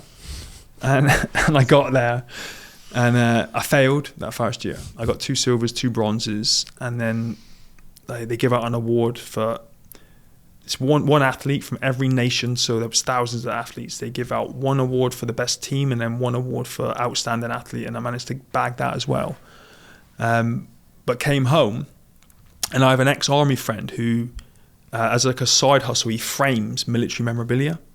So I gave him my 2 silvers and 2 bronzes, and I gave him a flag that all these people had signed for me while I was out in Canada, and I asked him to frame it. And when he brought it back, he had put the flag in the middle, and on the left he had 3 holes, and on the right he had 3 holes, and in the middle he had the silver, and the bottom he had the bronze, and the top were empty. And I'm like, do you seriously think I can hang that in my house without the gold medals in? And he knew what he was doing. So then I reapplied for the following year, Australia. Complete different mindset. I looked at the whole thing completely differently now. Was a lot smarter with my training. Went back into that process, and then I think that year I got 4 golds, 3 bronzes and a silver, and then I retired. I was like, that's it, I'm done. I've got enough. I've filled those gaps in the frame, so I'll leave. But it was a big eye opener for me. My attitude was so wrong in the beginning. I just didn't think it was a serious thing, and then when I actually got there and trained, I mean, I do everything like an athlete would, like nutrition, training, recovery, all of it. But yeah, did what I needed to do, retired from the games. Now I'm just an advocate for it and promote it to everyone. Did they film the No Limits documentary during that time when you were going for that? They did, but that wasn't the intention of the documentary. The documentary was supposed to be so with the whole media coverage that we had, I thought everyone gets to see all the cool stuff, right? The walking at Meadows Parades and all the fun. They don't see the shit. And I want to make a documentary, like a fly on the wall, behind the scenes, real life thing of me with my kids, I was changing nappies and this kind of stuff. And that was how we set out in the beginning. But then I made the team. So we're like, let's just flip it. I'll see if I can get the guys out to Canada with me and we'll film this, and we completely changed the approach. And yeah, just had the team out with me filming that, and it was a bit of a distraction. You do a lot of this stuff, and it's difficult when you're trying to focus on one thing. And you've got cameras, and you've got to do audio and all these certain bits and pieces. But it turned out okay. I think it turned out okay. No, it's awesome, and I really enjoy it. I want to do more stuff like that. Say more writing, more documentaries, working in the media, that kind of stuff. So let's get to the important part of this podcast. When did you start training jiu-jitsu? And how did 2017. That happen? So it's right that same time frame. Like when you get done with the games, the Invictus Games, did you decide, all right, cool, next thing is... Yeah, well, I didn't decide anything. For those that can't see, there's a gentleman sat in the corner of this podcast studio. He's a friend of mine called Sam Sheriff, who's also a former Royal Marine. Sam was a physical training instructor in the Marines. He was in charge of Royal Marines unarmed combat. I believe a purple belt himself at the time, and he had introduced Brazilian Jiu-jitsu to the Royal Marines against lots of negativity. Lots of people laughed him out of a room, said you can't do it. And he eventually did. I won't steal that story from him. I'll let him tell that at another time. But I was in the sergeant's mess of Royal Marines headquarters in Plymouth, where I live. And we didn't know each other. And Sam came up and introduced himself to me, told me a little bit about what he did, and asked me if I wanted to go train Brazilian Jiu-jitsu. Now, I didn't know what it was, right? And growing up, between the kickboxing and the Muay Thai, I had tried Japanese Jiu-jitsu, I had played with karate and taekwondo and all these things. And prior to meeting Sam, I had a couple of people offer to train me, and I think it was karate and taekwondo, up to black belt level. And I kind of knew that, you know, if you haven't got legs, how do you kick, right? And I knew it was more for them than it was for me. And I've told Sam this before, like when he first approached me, because I didn't know what it was, I was like, here we go again. Another bloke bullshitting me, trying to promise me this, promise me that. And we went down to the combat room, what Sam had created, which is basically a squash court where he had jammed mats in on the floors and the walls, no windows or anything in there, just a door in and a door out. And he explained to me what Brazilian Jiu-Jitsu was, how it's a ground-based grappling system, fighting system. And I thought, okay, well, I don't do this with my legs on, so I'm already halfway there because I'm on the ground. So now I just need to learn this stuff. So he basically kicked my ass for an hour. I felt at the end terrible, but also elated because I felt sick because I wasn't used to being upside down and twisted and turned in that way. So I felt like seasick on one hand, but elated on the other, because once I was injured, I never thought I'd get that feeling again of being in a fight where your heart's beating, your lungs are burning, and you're in that survival mode. And Sam had given me that gift back of feeling that way. And then he told me about a few basic techniques, and you know, we looked at ways we could adapt them over the weeks, different arm bars and chokes and all this stuff. And like most people, I just fell in love with it. I'm like, this is cool because this is going to be based on genuine hard work and effort. There's no shortcuts. I can't just be given belts or medals because people feel sorry for me. I've got to figure this out, work my way through, adapt it to fit me, and then figure out actually, you know, what's good about my situation. Not bad. You know, you can't leg lock me. Tough luck, figure it out. All I have to do is protect my neck and my left arm, and it poses problems for able-bodied people. So then when I figured that out, and that took me about 6 years to figure that out, once I figured that out, I started thinking, okay, this is, you know, I'm really starting to understand this a little bit now and figure this out. And, you know, just like most people, just fell in love with it. Love the training, you know, still don't love competing and then going through all that anxiety and stress. It's better than Muay Thai competition, though, as far as just getting annihilated. Yes. Yeah. It's not as painful. But yeah, just now pushing it and promoting it to anyone that will listen, particularly men and women in situations similar to mine, with physical injuries. Just trying to explain to them, I think, that the magic of this sport. You know, you have to be present when you're doing this. You can't think about your bills or your issues or relationships that you're having issue, you know, because you're going to end up unconscious or with a broken limb. You've got to be present. You've got to put the phone down. You've got to be focused and you're just immersed in it. And, you know, the personal growth aspect of it is, I think, what is addictive to me. You know, you turn up one day and everyone's smashing you. You come back a couple of weeks later and you're having a bit of success, and you know, and you're getting smashed again, and you're having success again, and you just gradually, like when I was going through rehab, getting these little 1% improvements and getting better over time, and then challenging yourself to the next thing and the next thing and the next thing. And with this, as you know, it never ends. Mm-hmm. So I've always got something to set goals in, always got something to strive towards, always got ways to improve. And also, you know, it brought a lot to my life outside of training as well. You know, and I can give you a physical example is what's left of my right arm. I never thought a shoulder was a useful body part until I trained jiu-jitsu. And then I would go home and, you know, we come back from the supermarket, and instead of making 4 trips to the car to pick the bags up, I can put one in my left hand, put one on my shoulder, and make half the amount of trips. Mm-hmm. You know, and it just there was no negative to it. It was all positive. You know, everything it was bringing to my life was positive. And why wouldn't you want that in your life? Yeah.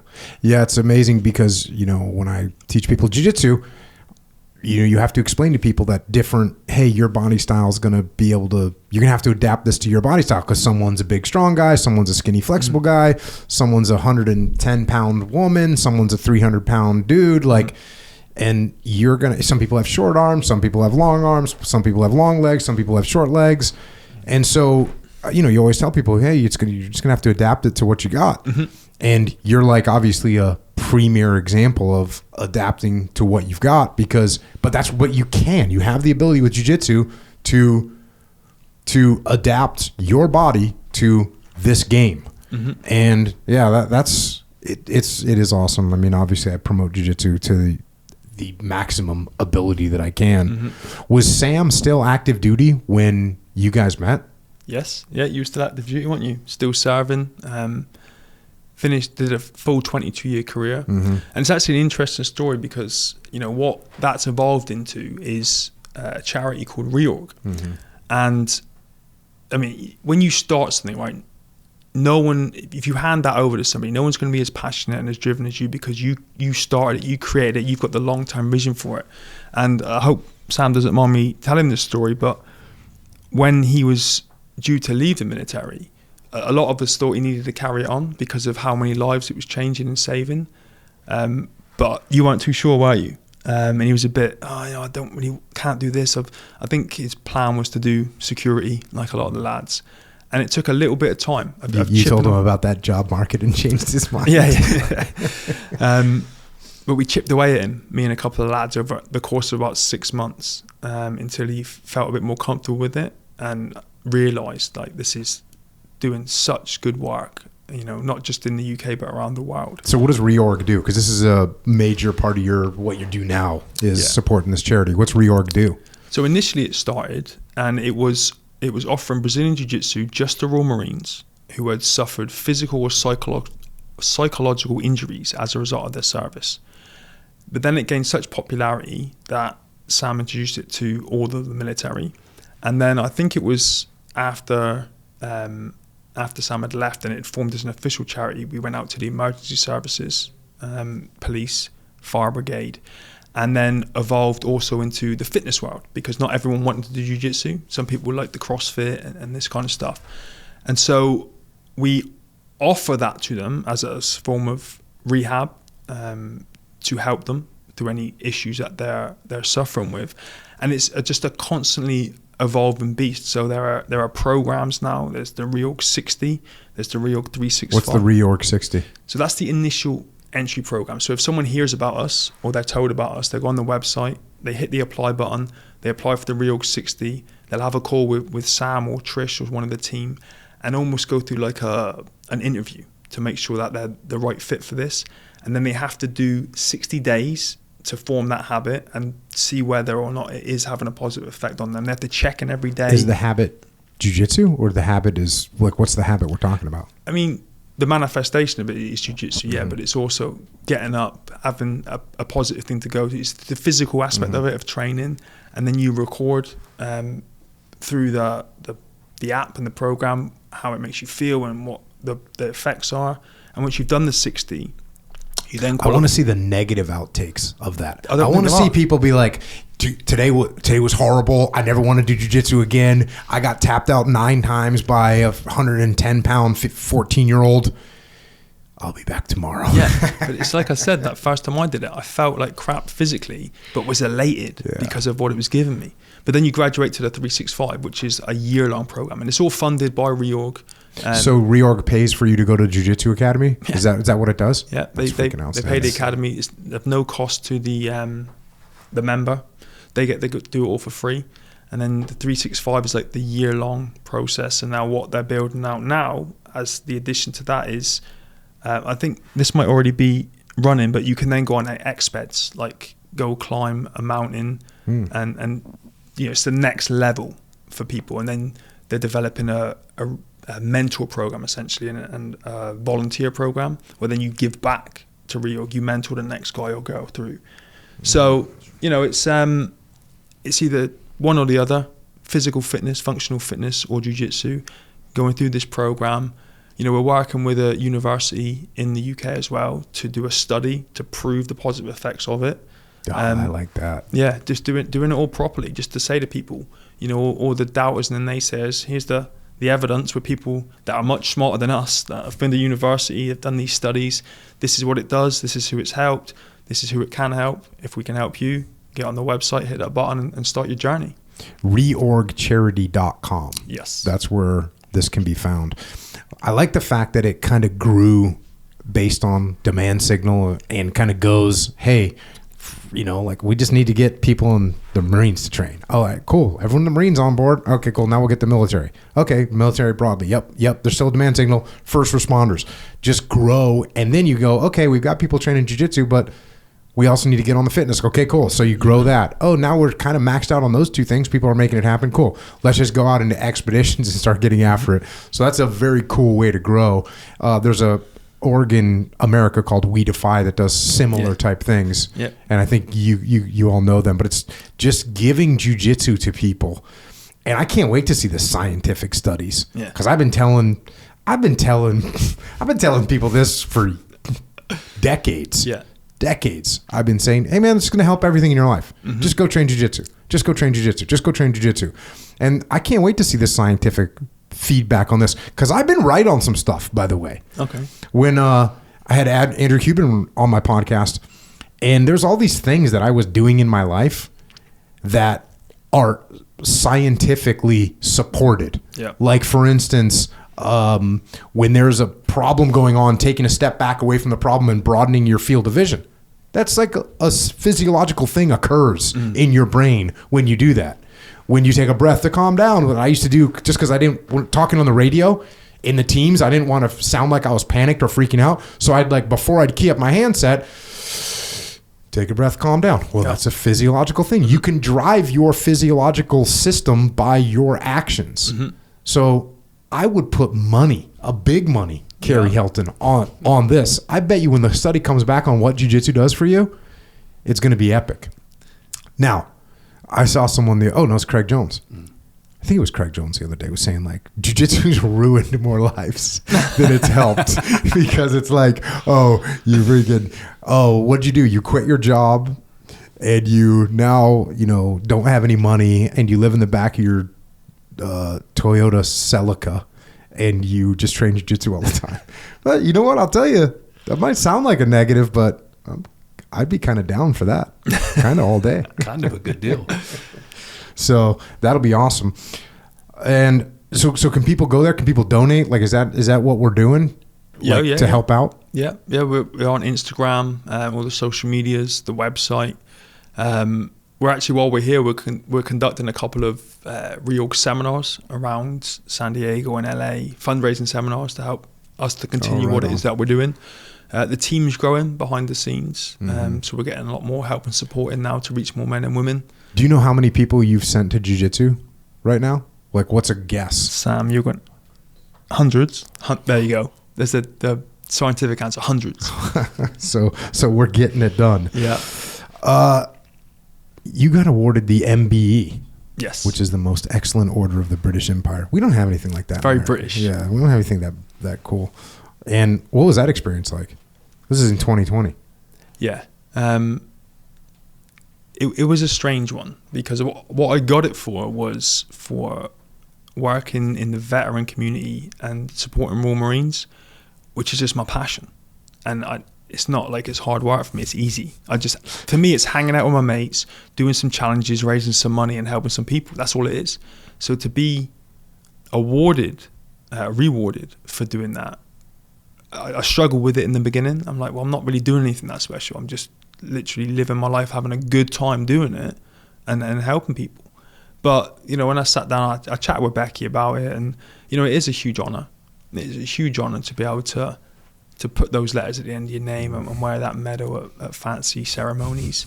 But it's not changed anything. Like, I'm still continuing to do what I love doing and what I'm passionate about, because I'm passionate about it, There's a video on YouTube. You spoke at the Oxford Union. What is it? Oxford Student Union? Yes. Was it Oxford Student Union? Is that what it's called? I don't know, because it was a complete. So I actually went to Oxford University because I had arranged an evening with Mark Ormrod event for me, telling my story to earn a bit of money. And my agent, Katie, she used to go to Oxford, and we were with one of the deans. She was just catching up with him.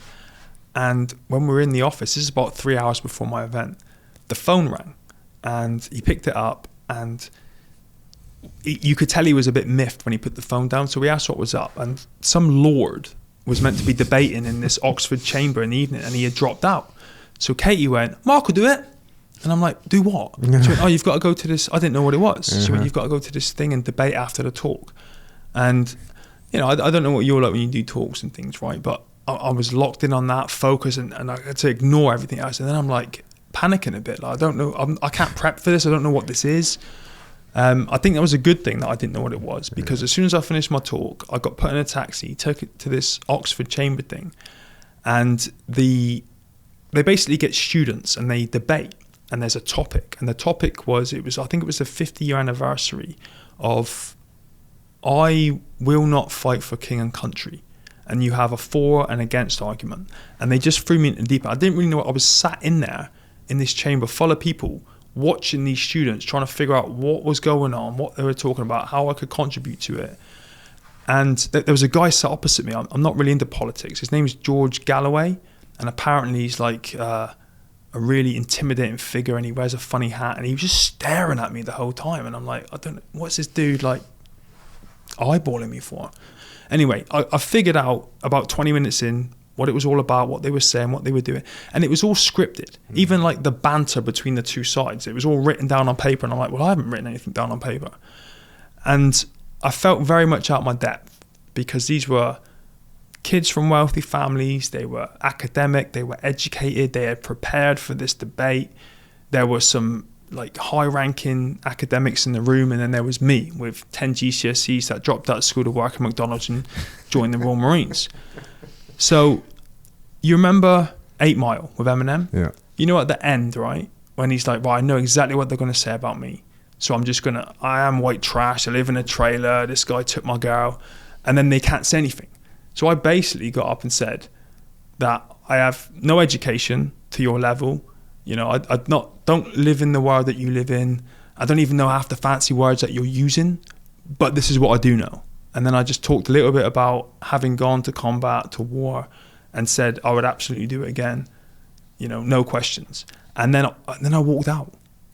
Like, you're supposed to like sit down and stay. I just walked out. Katie, my agent, was like, that's called a mic drop right there. And apparently I don't know if they've never had, I might get this wrong, but I got a standing ovation and walked out, and apparently they've never had that in that chamber before. It was freaking epic. But then I went and I researched it after, and I saw like Barack Obama. Oh yeah, I was going to say, you said it's a bunch of students. Like, no, they bring in pipe hitters. Like, I know now. The most. I didn't know that at the time. And there was all these people that I've seen online, and I'm like, holy shit. Like, they put me in there with these people, and it was kind of cool after that. Yeah. Yeah. No, it's epic. I'm going to figure out a way to post that thing because it's freaking legit. So what are you doing in America right now? Like, what's this whole trip about? To come here. To see you guys and do this podcast. Now, we're promoting the Reorg mission. Like I said, we've got some seminars coming up. We're going back to LA after this, then back here to San Diego. I think we're going to 29 Palms. Where are you guys doing a seminar in LA? Sam? UACTP, Undefeated. Okay. What about in San Diego? National City Club. Humaita? Gracie Humaita down there? Or 10th Planet? No, it's called National City Jiu-jitsu Club. Oh, okay. Cool. Yeah. Right on. Awesome. But, yeah, we're just going to come out and we thought, you know, because you kindly invited me out here to do this, I thought, well, how can we maximize our opportunity while we're out there? So Sam came along. We're going to do these seminars, raise some money, hopefully go back with a nice chunk of change. I've had a good time. See our boys in the UFC Saturday night destroy the competition. Right. Freaking outstanding. You going live to this UFC? You going? Like, it's in Manchester, isn't it? Oh, it's in England, but they've kept the same time zones. So yeah. we were joking in the hotel room earlier. Like, tomorrow, our athletes in England have to go to bed about 4:00 in the afternoon because the card starts at 5 a.m. in the UK. Oof. So we can watch it here live, because they didn't change the timings. But in the UK, it starts at like 5 a.m. I was thinking it was in Vegas for a second. I was like, oh, you guys are stoked. Oh, I'd love that. I mean, we've been to a couple live, haven't we? We've got some connections in there. Sam has, and they're very kind to us. They invite us to. We went to the first one back in the UK actually after COVID. Yeah, it's you've been. It's amazing going to these things and seeing it up front and live. Yeah, it's cool. I'm kind of spoiled at UFC. I've been to so many UFCs because back in the day I coached a lot of guys. Okay. And so I was up there all the time. I've probably been to, I don't know how many, but I've been to dozens and dozens of UFCs and always had kind of like backstage. I was cornering people. I've been backstage with the champs, everyone in the same warm-up room. I've had a cool experience. I wish I would have had a helmet cam on. Oh yeah, because I'd have a bunch of good stuff. Well, Sam sorted out a couple months ago when we were rolling with Tom Aspinall. Oh, I got to roll with him. That's awesome. He's a beast. Oh yeah, he's an animal for sure. Obviously, he was just like playing with a kitten with me. Yeah. You know what I mean? But he does that with pretty much everybody. Yeah, he's a beast. It's great to do these things. This is what I said earlier. Yeah. My life now opens these doors and gives me these opportunities that I probably wouldn't have had, and I'm grateful for all of them. Yeah. Right on. Does that get us up to speed? What else? We miss anything? Oh, God knows. We hold our own jiu-jitsu tournaments. We got the Reorg Open. I'm competing in that on the 24th of August over in London. Okay. The Reorg Open. Yeah, it's an annual jiu-jitsu tournament competition. I think we got over 600 people signed up right now, Nice. haven't we? And that's able-bodied and adaptive athletes. It's men, women. We got children too. Kids. Yeah, men. We cater for everybody. It's phenomenal. It's like the I was going to say the social highlight it's not a social highlight. It's like the calendar highlight of the year. So I've got to get back from here and then kind of go into a small camp. I competed the other week and snapped my sternum because I didn't tap and someone cracked, but I've just about got over that now. So we're going to a camp for that. How much did you win for not tapping in that? I didn't win anything. I lost completely. Isn't that insane? Wow. It's like I've been talking about that with Craig Jones. You're in a tournament for a $7 medal. Oh yeah. And you're not tapping. You'd rather crack your sternum than tap. And now this dude's giving away $1 million. Crazy. There's going to be ACLs all over the mat, just spilled out, just shoulder pieces, just all over the place. It's going to be mayhem out there. And that's the same weekend as ADCC, right? Yeah, but you can go to both. So the way they set it up is the Craig Jones Invitational is Friday and Saturday, and ADCC is Saturday and Sunday.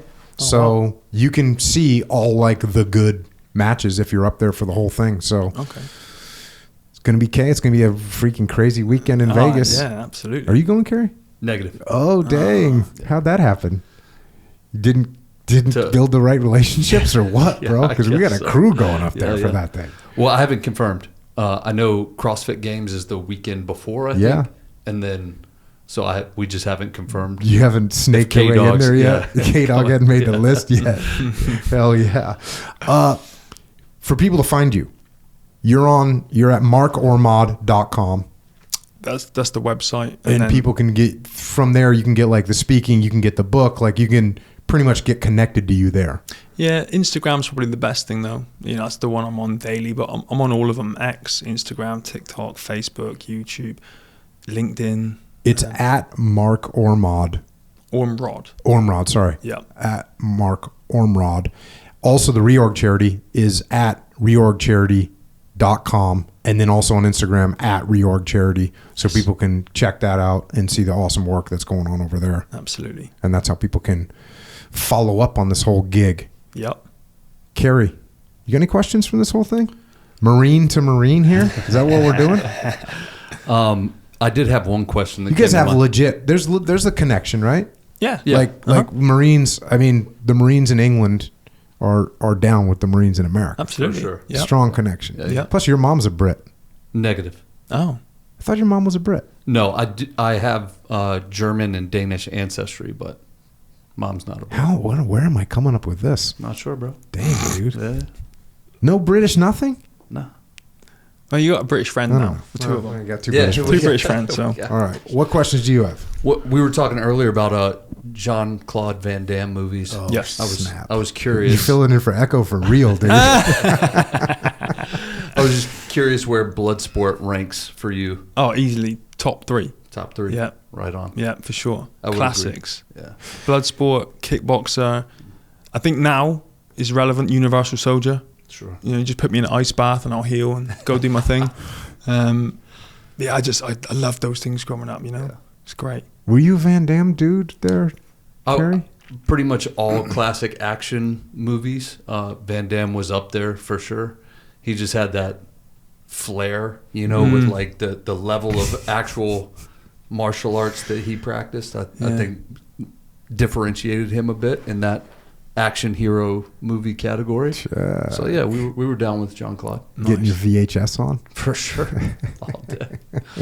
What else? Anything else? Other than that, I just wanted to ask how, when you were talking about training earlier on and not quitting, there was that shrinking of the time horizon, I think, that you were talking about, where it's like, I'm just going to give it another until the end of this thing and see how I feel after that.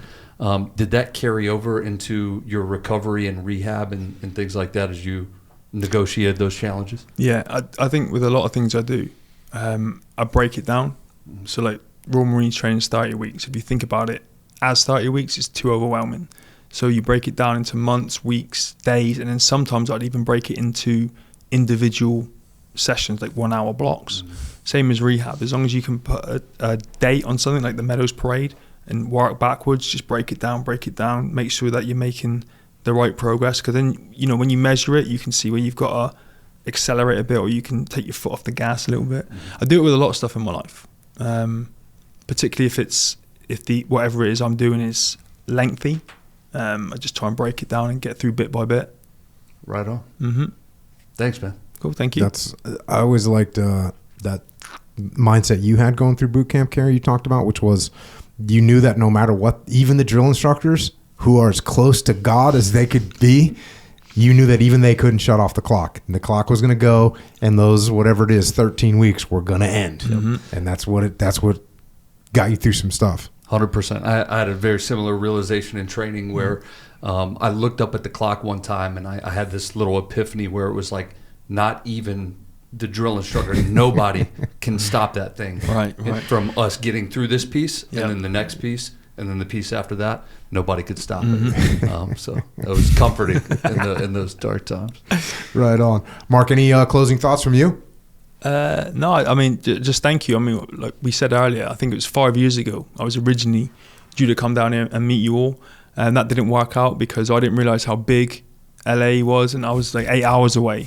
But we finally got here, so thank you for the opportunity to, you know, share my story, to talk about reorg and jiu-jitsu, and, you know, hopefully reach some people that might be in a similar situation, that might be struggling, and hopefully I've said something in these last couple of hours that might help them and get them on the right path. So thank you. Yeah, 100%, man. Thanks for joining us. I'm sorry it took 5 years. That's kind of ridiculous on my part. It kind of sucks when you're far away and I'm always on the road. So I'm glad, and it's an honor to have you here to talk through this stuff. Thanks for joining us. Thanks for sharing your story, your lesson learned. Obviously, thanks for your service. Thanks for your sacrifice. But for me, even more important, it's just thank you for the example that you set as a human being, that regardless of the obstacles that we face, we can overcome them.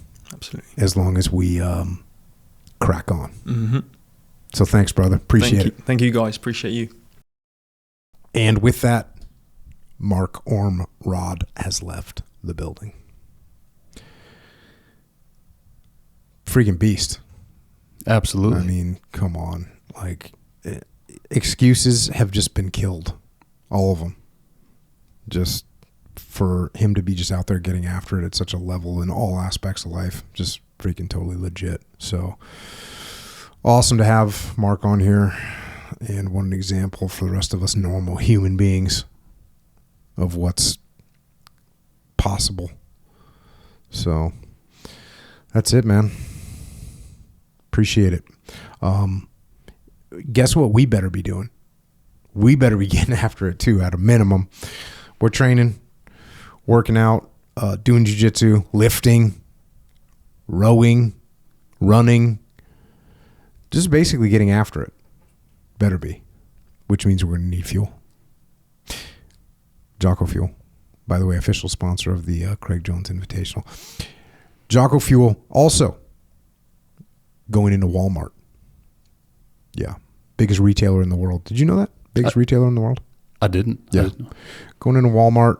So if the good thing about Walmart is there's a statistic, and I forget exactly what it is, but basically there's a Walmart within 10 miles of every human being in this country. There's some crazy stat like that. So one of the goals of Jocko Fuel is to be able to get Jocko Fuel, get that option, the clean option, the healthy option to everyone. And it's hard to do because there's different stores, different retail centers. There's just, it's a complicated machine out there. But Walmart eliminates a lot of that problem for people that live all over the country to be able to say, oh yeah, I need some Jocko Fuel. I can go 3 miles, 7 miles, 8 miles to a Walmart and get it done. I grew up in a small town in North Carolina. And I'll never forget when we got the Walmart. Yeah. And we had arrived at that point. Our Kernersville was on the map. Our shop was called Kmart. Oh, yeah. Yeah, Kmart. I think Kmart went under. They did. Yeah. Yeah. And then in the movie about what is it, Night of the Living Dead, where he's like, he works at S-Mart. Yeah. Don't just shop smart, shop S-Mart. Right. Classic scenario. So we might not be in S-Mart or Kmart, but we got them beat. It's going into Walmart. So check it out there. Also, JockoFuel.com, obviously. Hey, we got like a crew. We want to help take care of people that are in the game. So we've got like a reward system. So you can check that as well. Jocko.com. JockoFuel.com/rewards. And this is where you can get Hydrate. This is where you can get Go. This is where you can get Molk. This is where you can get Joint Warfare, krill oil, all the stuff that you need to operate at a high level across the board.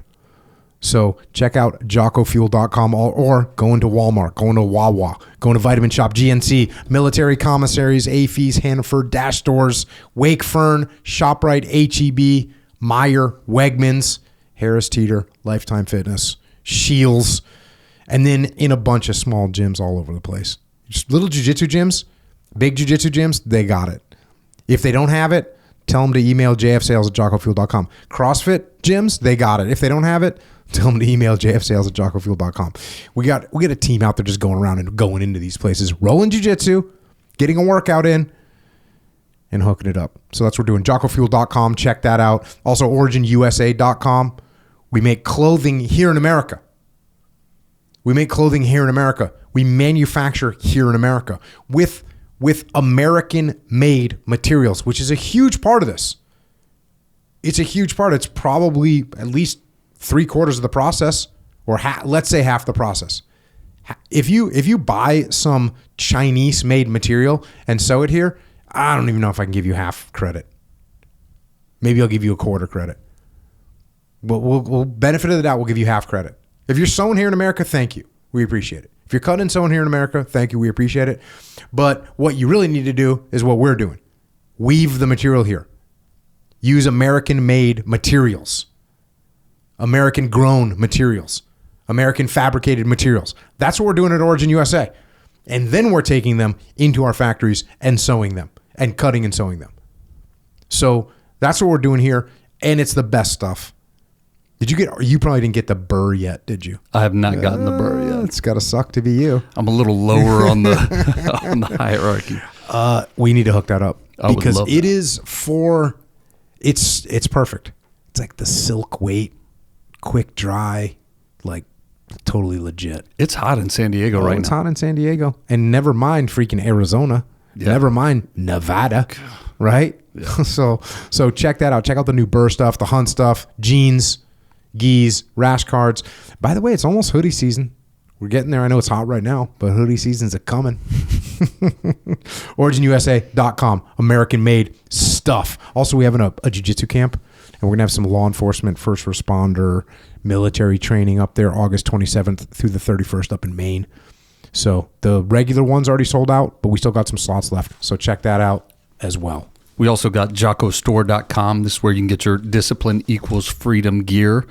You want to take your wardrobe up to that next level. Look you want at to you. get You're that. trying to vary off of the Echo Charles path. You almost said little if bit. you want to represent on the path. You almost said that. Almost. But then you decided Gotta you're deviate. gonna carve your own trail over here. Carry Helt, make it his mark on the scene.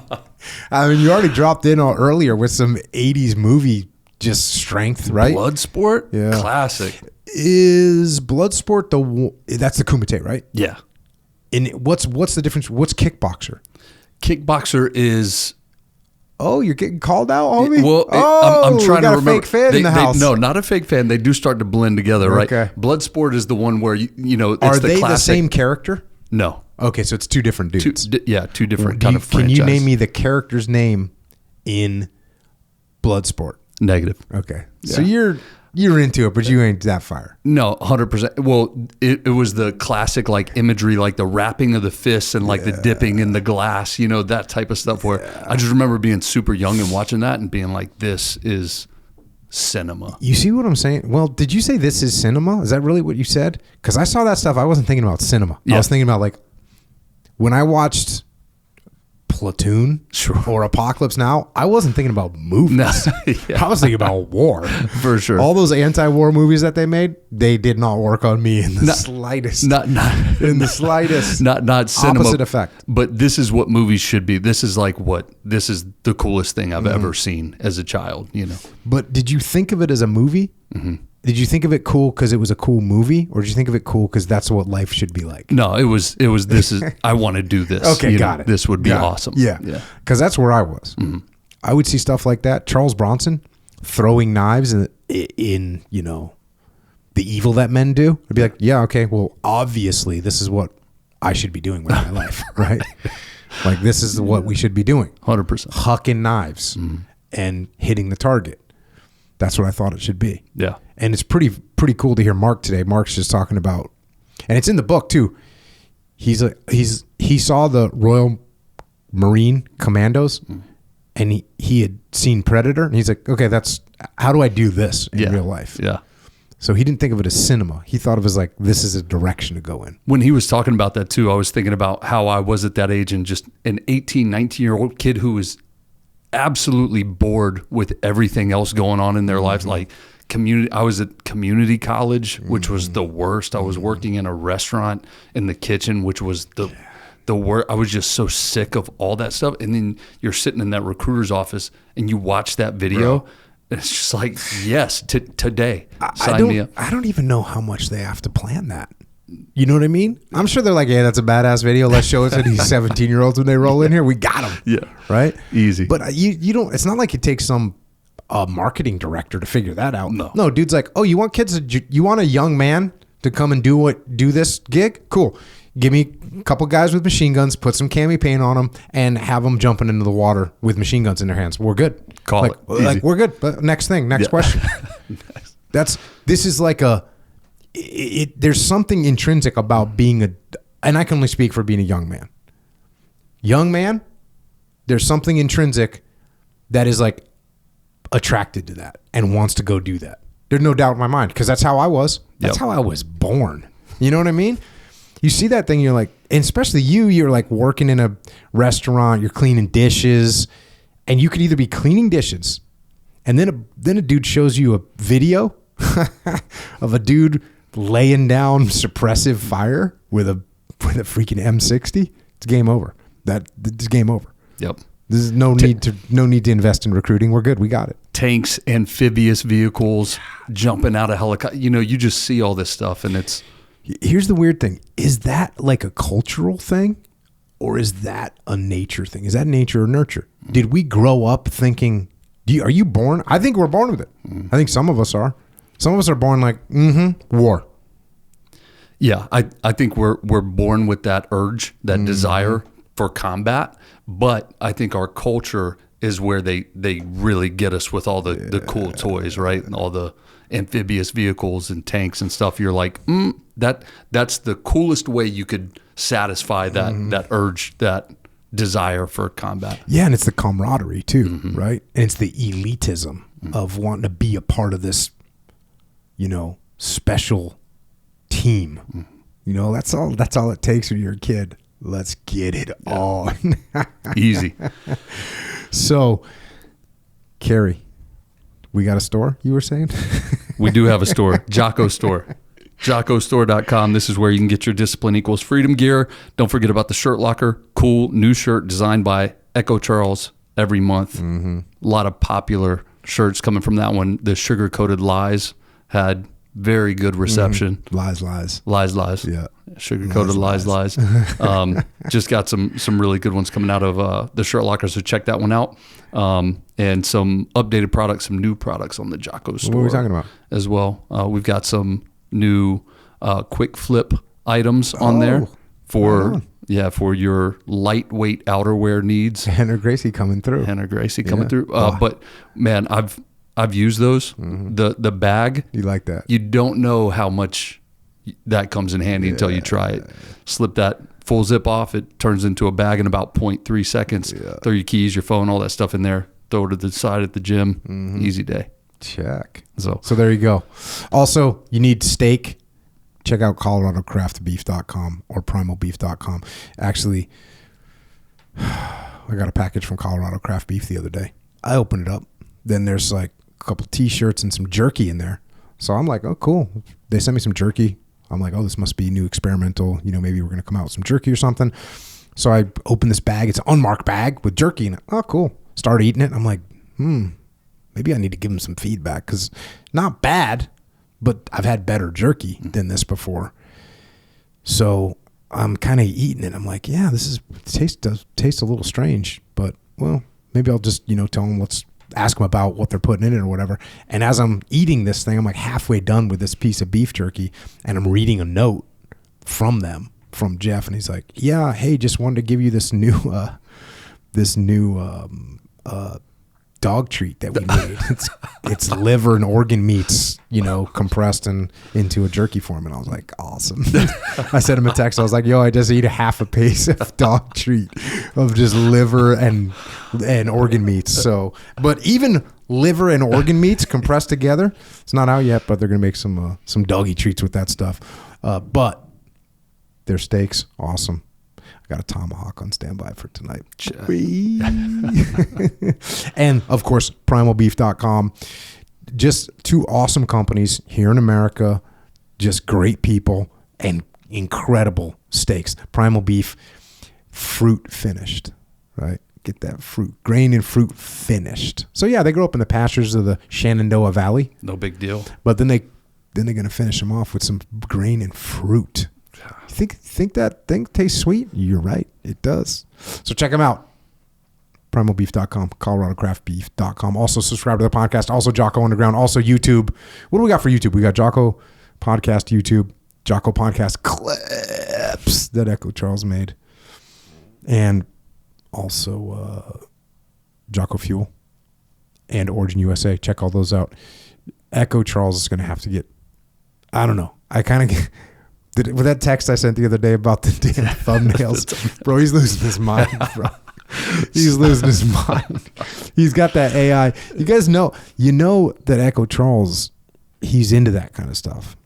So he's sitting around with his damn AI generator, but he's explaining, no, I got to go in there and tune. So he's into it. So if nothing else, go check out some of those new thumbnails on the YouTube channel. I don't know how many more there's going to be because I kind of had to be like, bro, this is getting crazy right now. But check out those YouTube. Also Psychological Warfare. Also Flipside Canvas, Dakota Meyer, making cool stuff to hang on your wall. Books. We got a book, Man Down. Read it today. Mark Ormrod. It's a freaking outstanding book. I read 4% of it today. All kinds of really powerful stuff in that book. So check that out. Also, I've written a bunch of books, including the kids' books, which Mark talked about today. Best kids' books ever. Factual. Way of the Warrior Kid. Check them out. Get them for your kids. It's getting turned into a movie right now, as a matter of fact. It's going to be an awesome movie, but you're going to have to wait a year for that. Your kid could be off the rails. They could be in an irrecoverable situation of doom because you waited a year. Don't let that happen. Don't let it happen to the neighbor's kid. Don't let it happen to your nephew, your niece. Don't let that happen. Get them on the path right now. Way of the Warrior Kid. Check those out. Also written a bunch of books about leadership. Also, speaking of leadership, we have a leadership consultancy. It's called Echelon Front. We solve problems through leadership. So check out echelonfront.com. If you have any leadership issues in your team, in your organization, we will come and we will get them sorted for you. We've done it over and over and over again for scores of companies around the world. Echelonfront.com. We also, for teams and for individuals, for leadership skills, we have an online training academy. Boy, I wish this would have existed when I was younger. A place, because people don't think leadership, people think you're born with leadership. You're not just born with leadership. Just like you're not born knowing how to play guitar. You don't get born with that. You have to learn how to play guitar. You have to learn how to play basketball. You have to learn jiu-jitsu. Your instincts are not correct. And your leadership instincts are not correct. And in many cases, your life instincts are not correct. We have the correct things, the correct skills to teach you how to lead and live. So go to extremeownership.com and get a leg up. It's like jiu-jitsu for life. You'll do better in your whole life. Just like if you didn't know any jiu-jitsu, Kerry, and I did, what are your chances in a fight? 0%. 0% chance. If you know jiu-jitsu, you can win. And yet somehow people think they can just go through life without ever having to learn anything, ever learning leadership, learning life skills. So that's where we're at. Go to extremeownership.com and learn how to lead so you can use jiu-jitsu against and in order to help you win. Do you use leadership against people? No, you don't.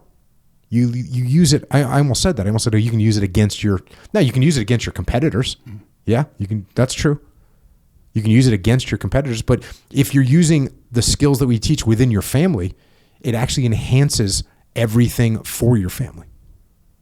So check that out, extremeownership.com. Also, if you want to help service members, active and retired, you want to help their families, you want to help Gold Star families, check out Mark Lee's mom, Mama Lee. She's got an incredible charity organization helping out so many veterans. I know these veterans personally, many of them, and their lives are transformed by what Mama Lee does. So check out americasmightywarriors.org if you want to donate or you want to get involved. Also, heroesandhorses.org. Micah Fink just taking and salvaging the pieces from people's lives and reassembling them and making them stronger and better than they ever were. So check out heroesandhorses.org. And then Jimmy May has got an amazing organization, beyondthebrotherhood.org. Got a great system of taking people from the SEAL teams and moving them into civilian jobs, and it's incredible. So check out beyondthebrotherhood.org. And if you want to connect with us on the interwebs, as I said, Mark can be connected with at markormrod.com. He's on Instagram, he's on Facebook, he's on Twitter, X, at Mark Ormrod. And check out the Reorg charity as well, reorgcharity.com. And they're also at Reorg Charity on the gram. As far as social media, well, I'm on Jocko.com. I'm also on the social media stuff at Jocko Willink. Kerry is at Kerry Helton. No underscore, no Negative. Nothing. Just KERRYHELTON. So check that out. There's no need for underscores. No hyphens, no underscores. It's just straight up. Just straight up. Straight up. There you go. So thanks once again to Mark for coming on board. And thanks for Sam. Great to meet you. And I can't wait to have you on and talk through your career as well. Thanks to the Reorg charity for what you're doing. And thanks once again, Mark. The service, the sacrifice, and the example that you set is incredible. And we thank you for it. And thanks to all of our military around the world tonight, especially our allies, and really especially of our allies, thanks to our British allies in the United Kingdom, who stand with us shoulder to shoulder to protect freedom around the world. We thank all of you for your service. And also thanks to our police, law enforcement, firefighters, paramedics, EMTs, dispatchers, correctional officers, Border Patrol, Secret Service, as well as all other first responders. Thank you for keeping us safe here at home. And to everyone else out there, check out Mark's book. Look, there's moments in that book, and there's moments for all of us in our lives where things aren't going right, where the bad luck stacks up, where you feel like you can't get a break, where you feel like you have nothing left. Understood. That happens. When that happens, accept it, and then get up, go out there, and crack on. And that's all I've got for tonight. And until next time, this is Kerry and Jocko.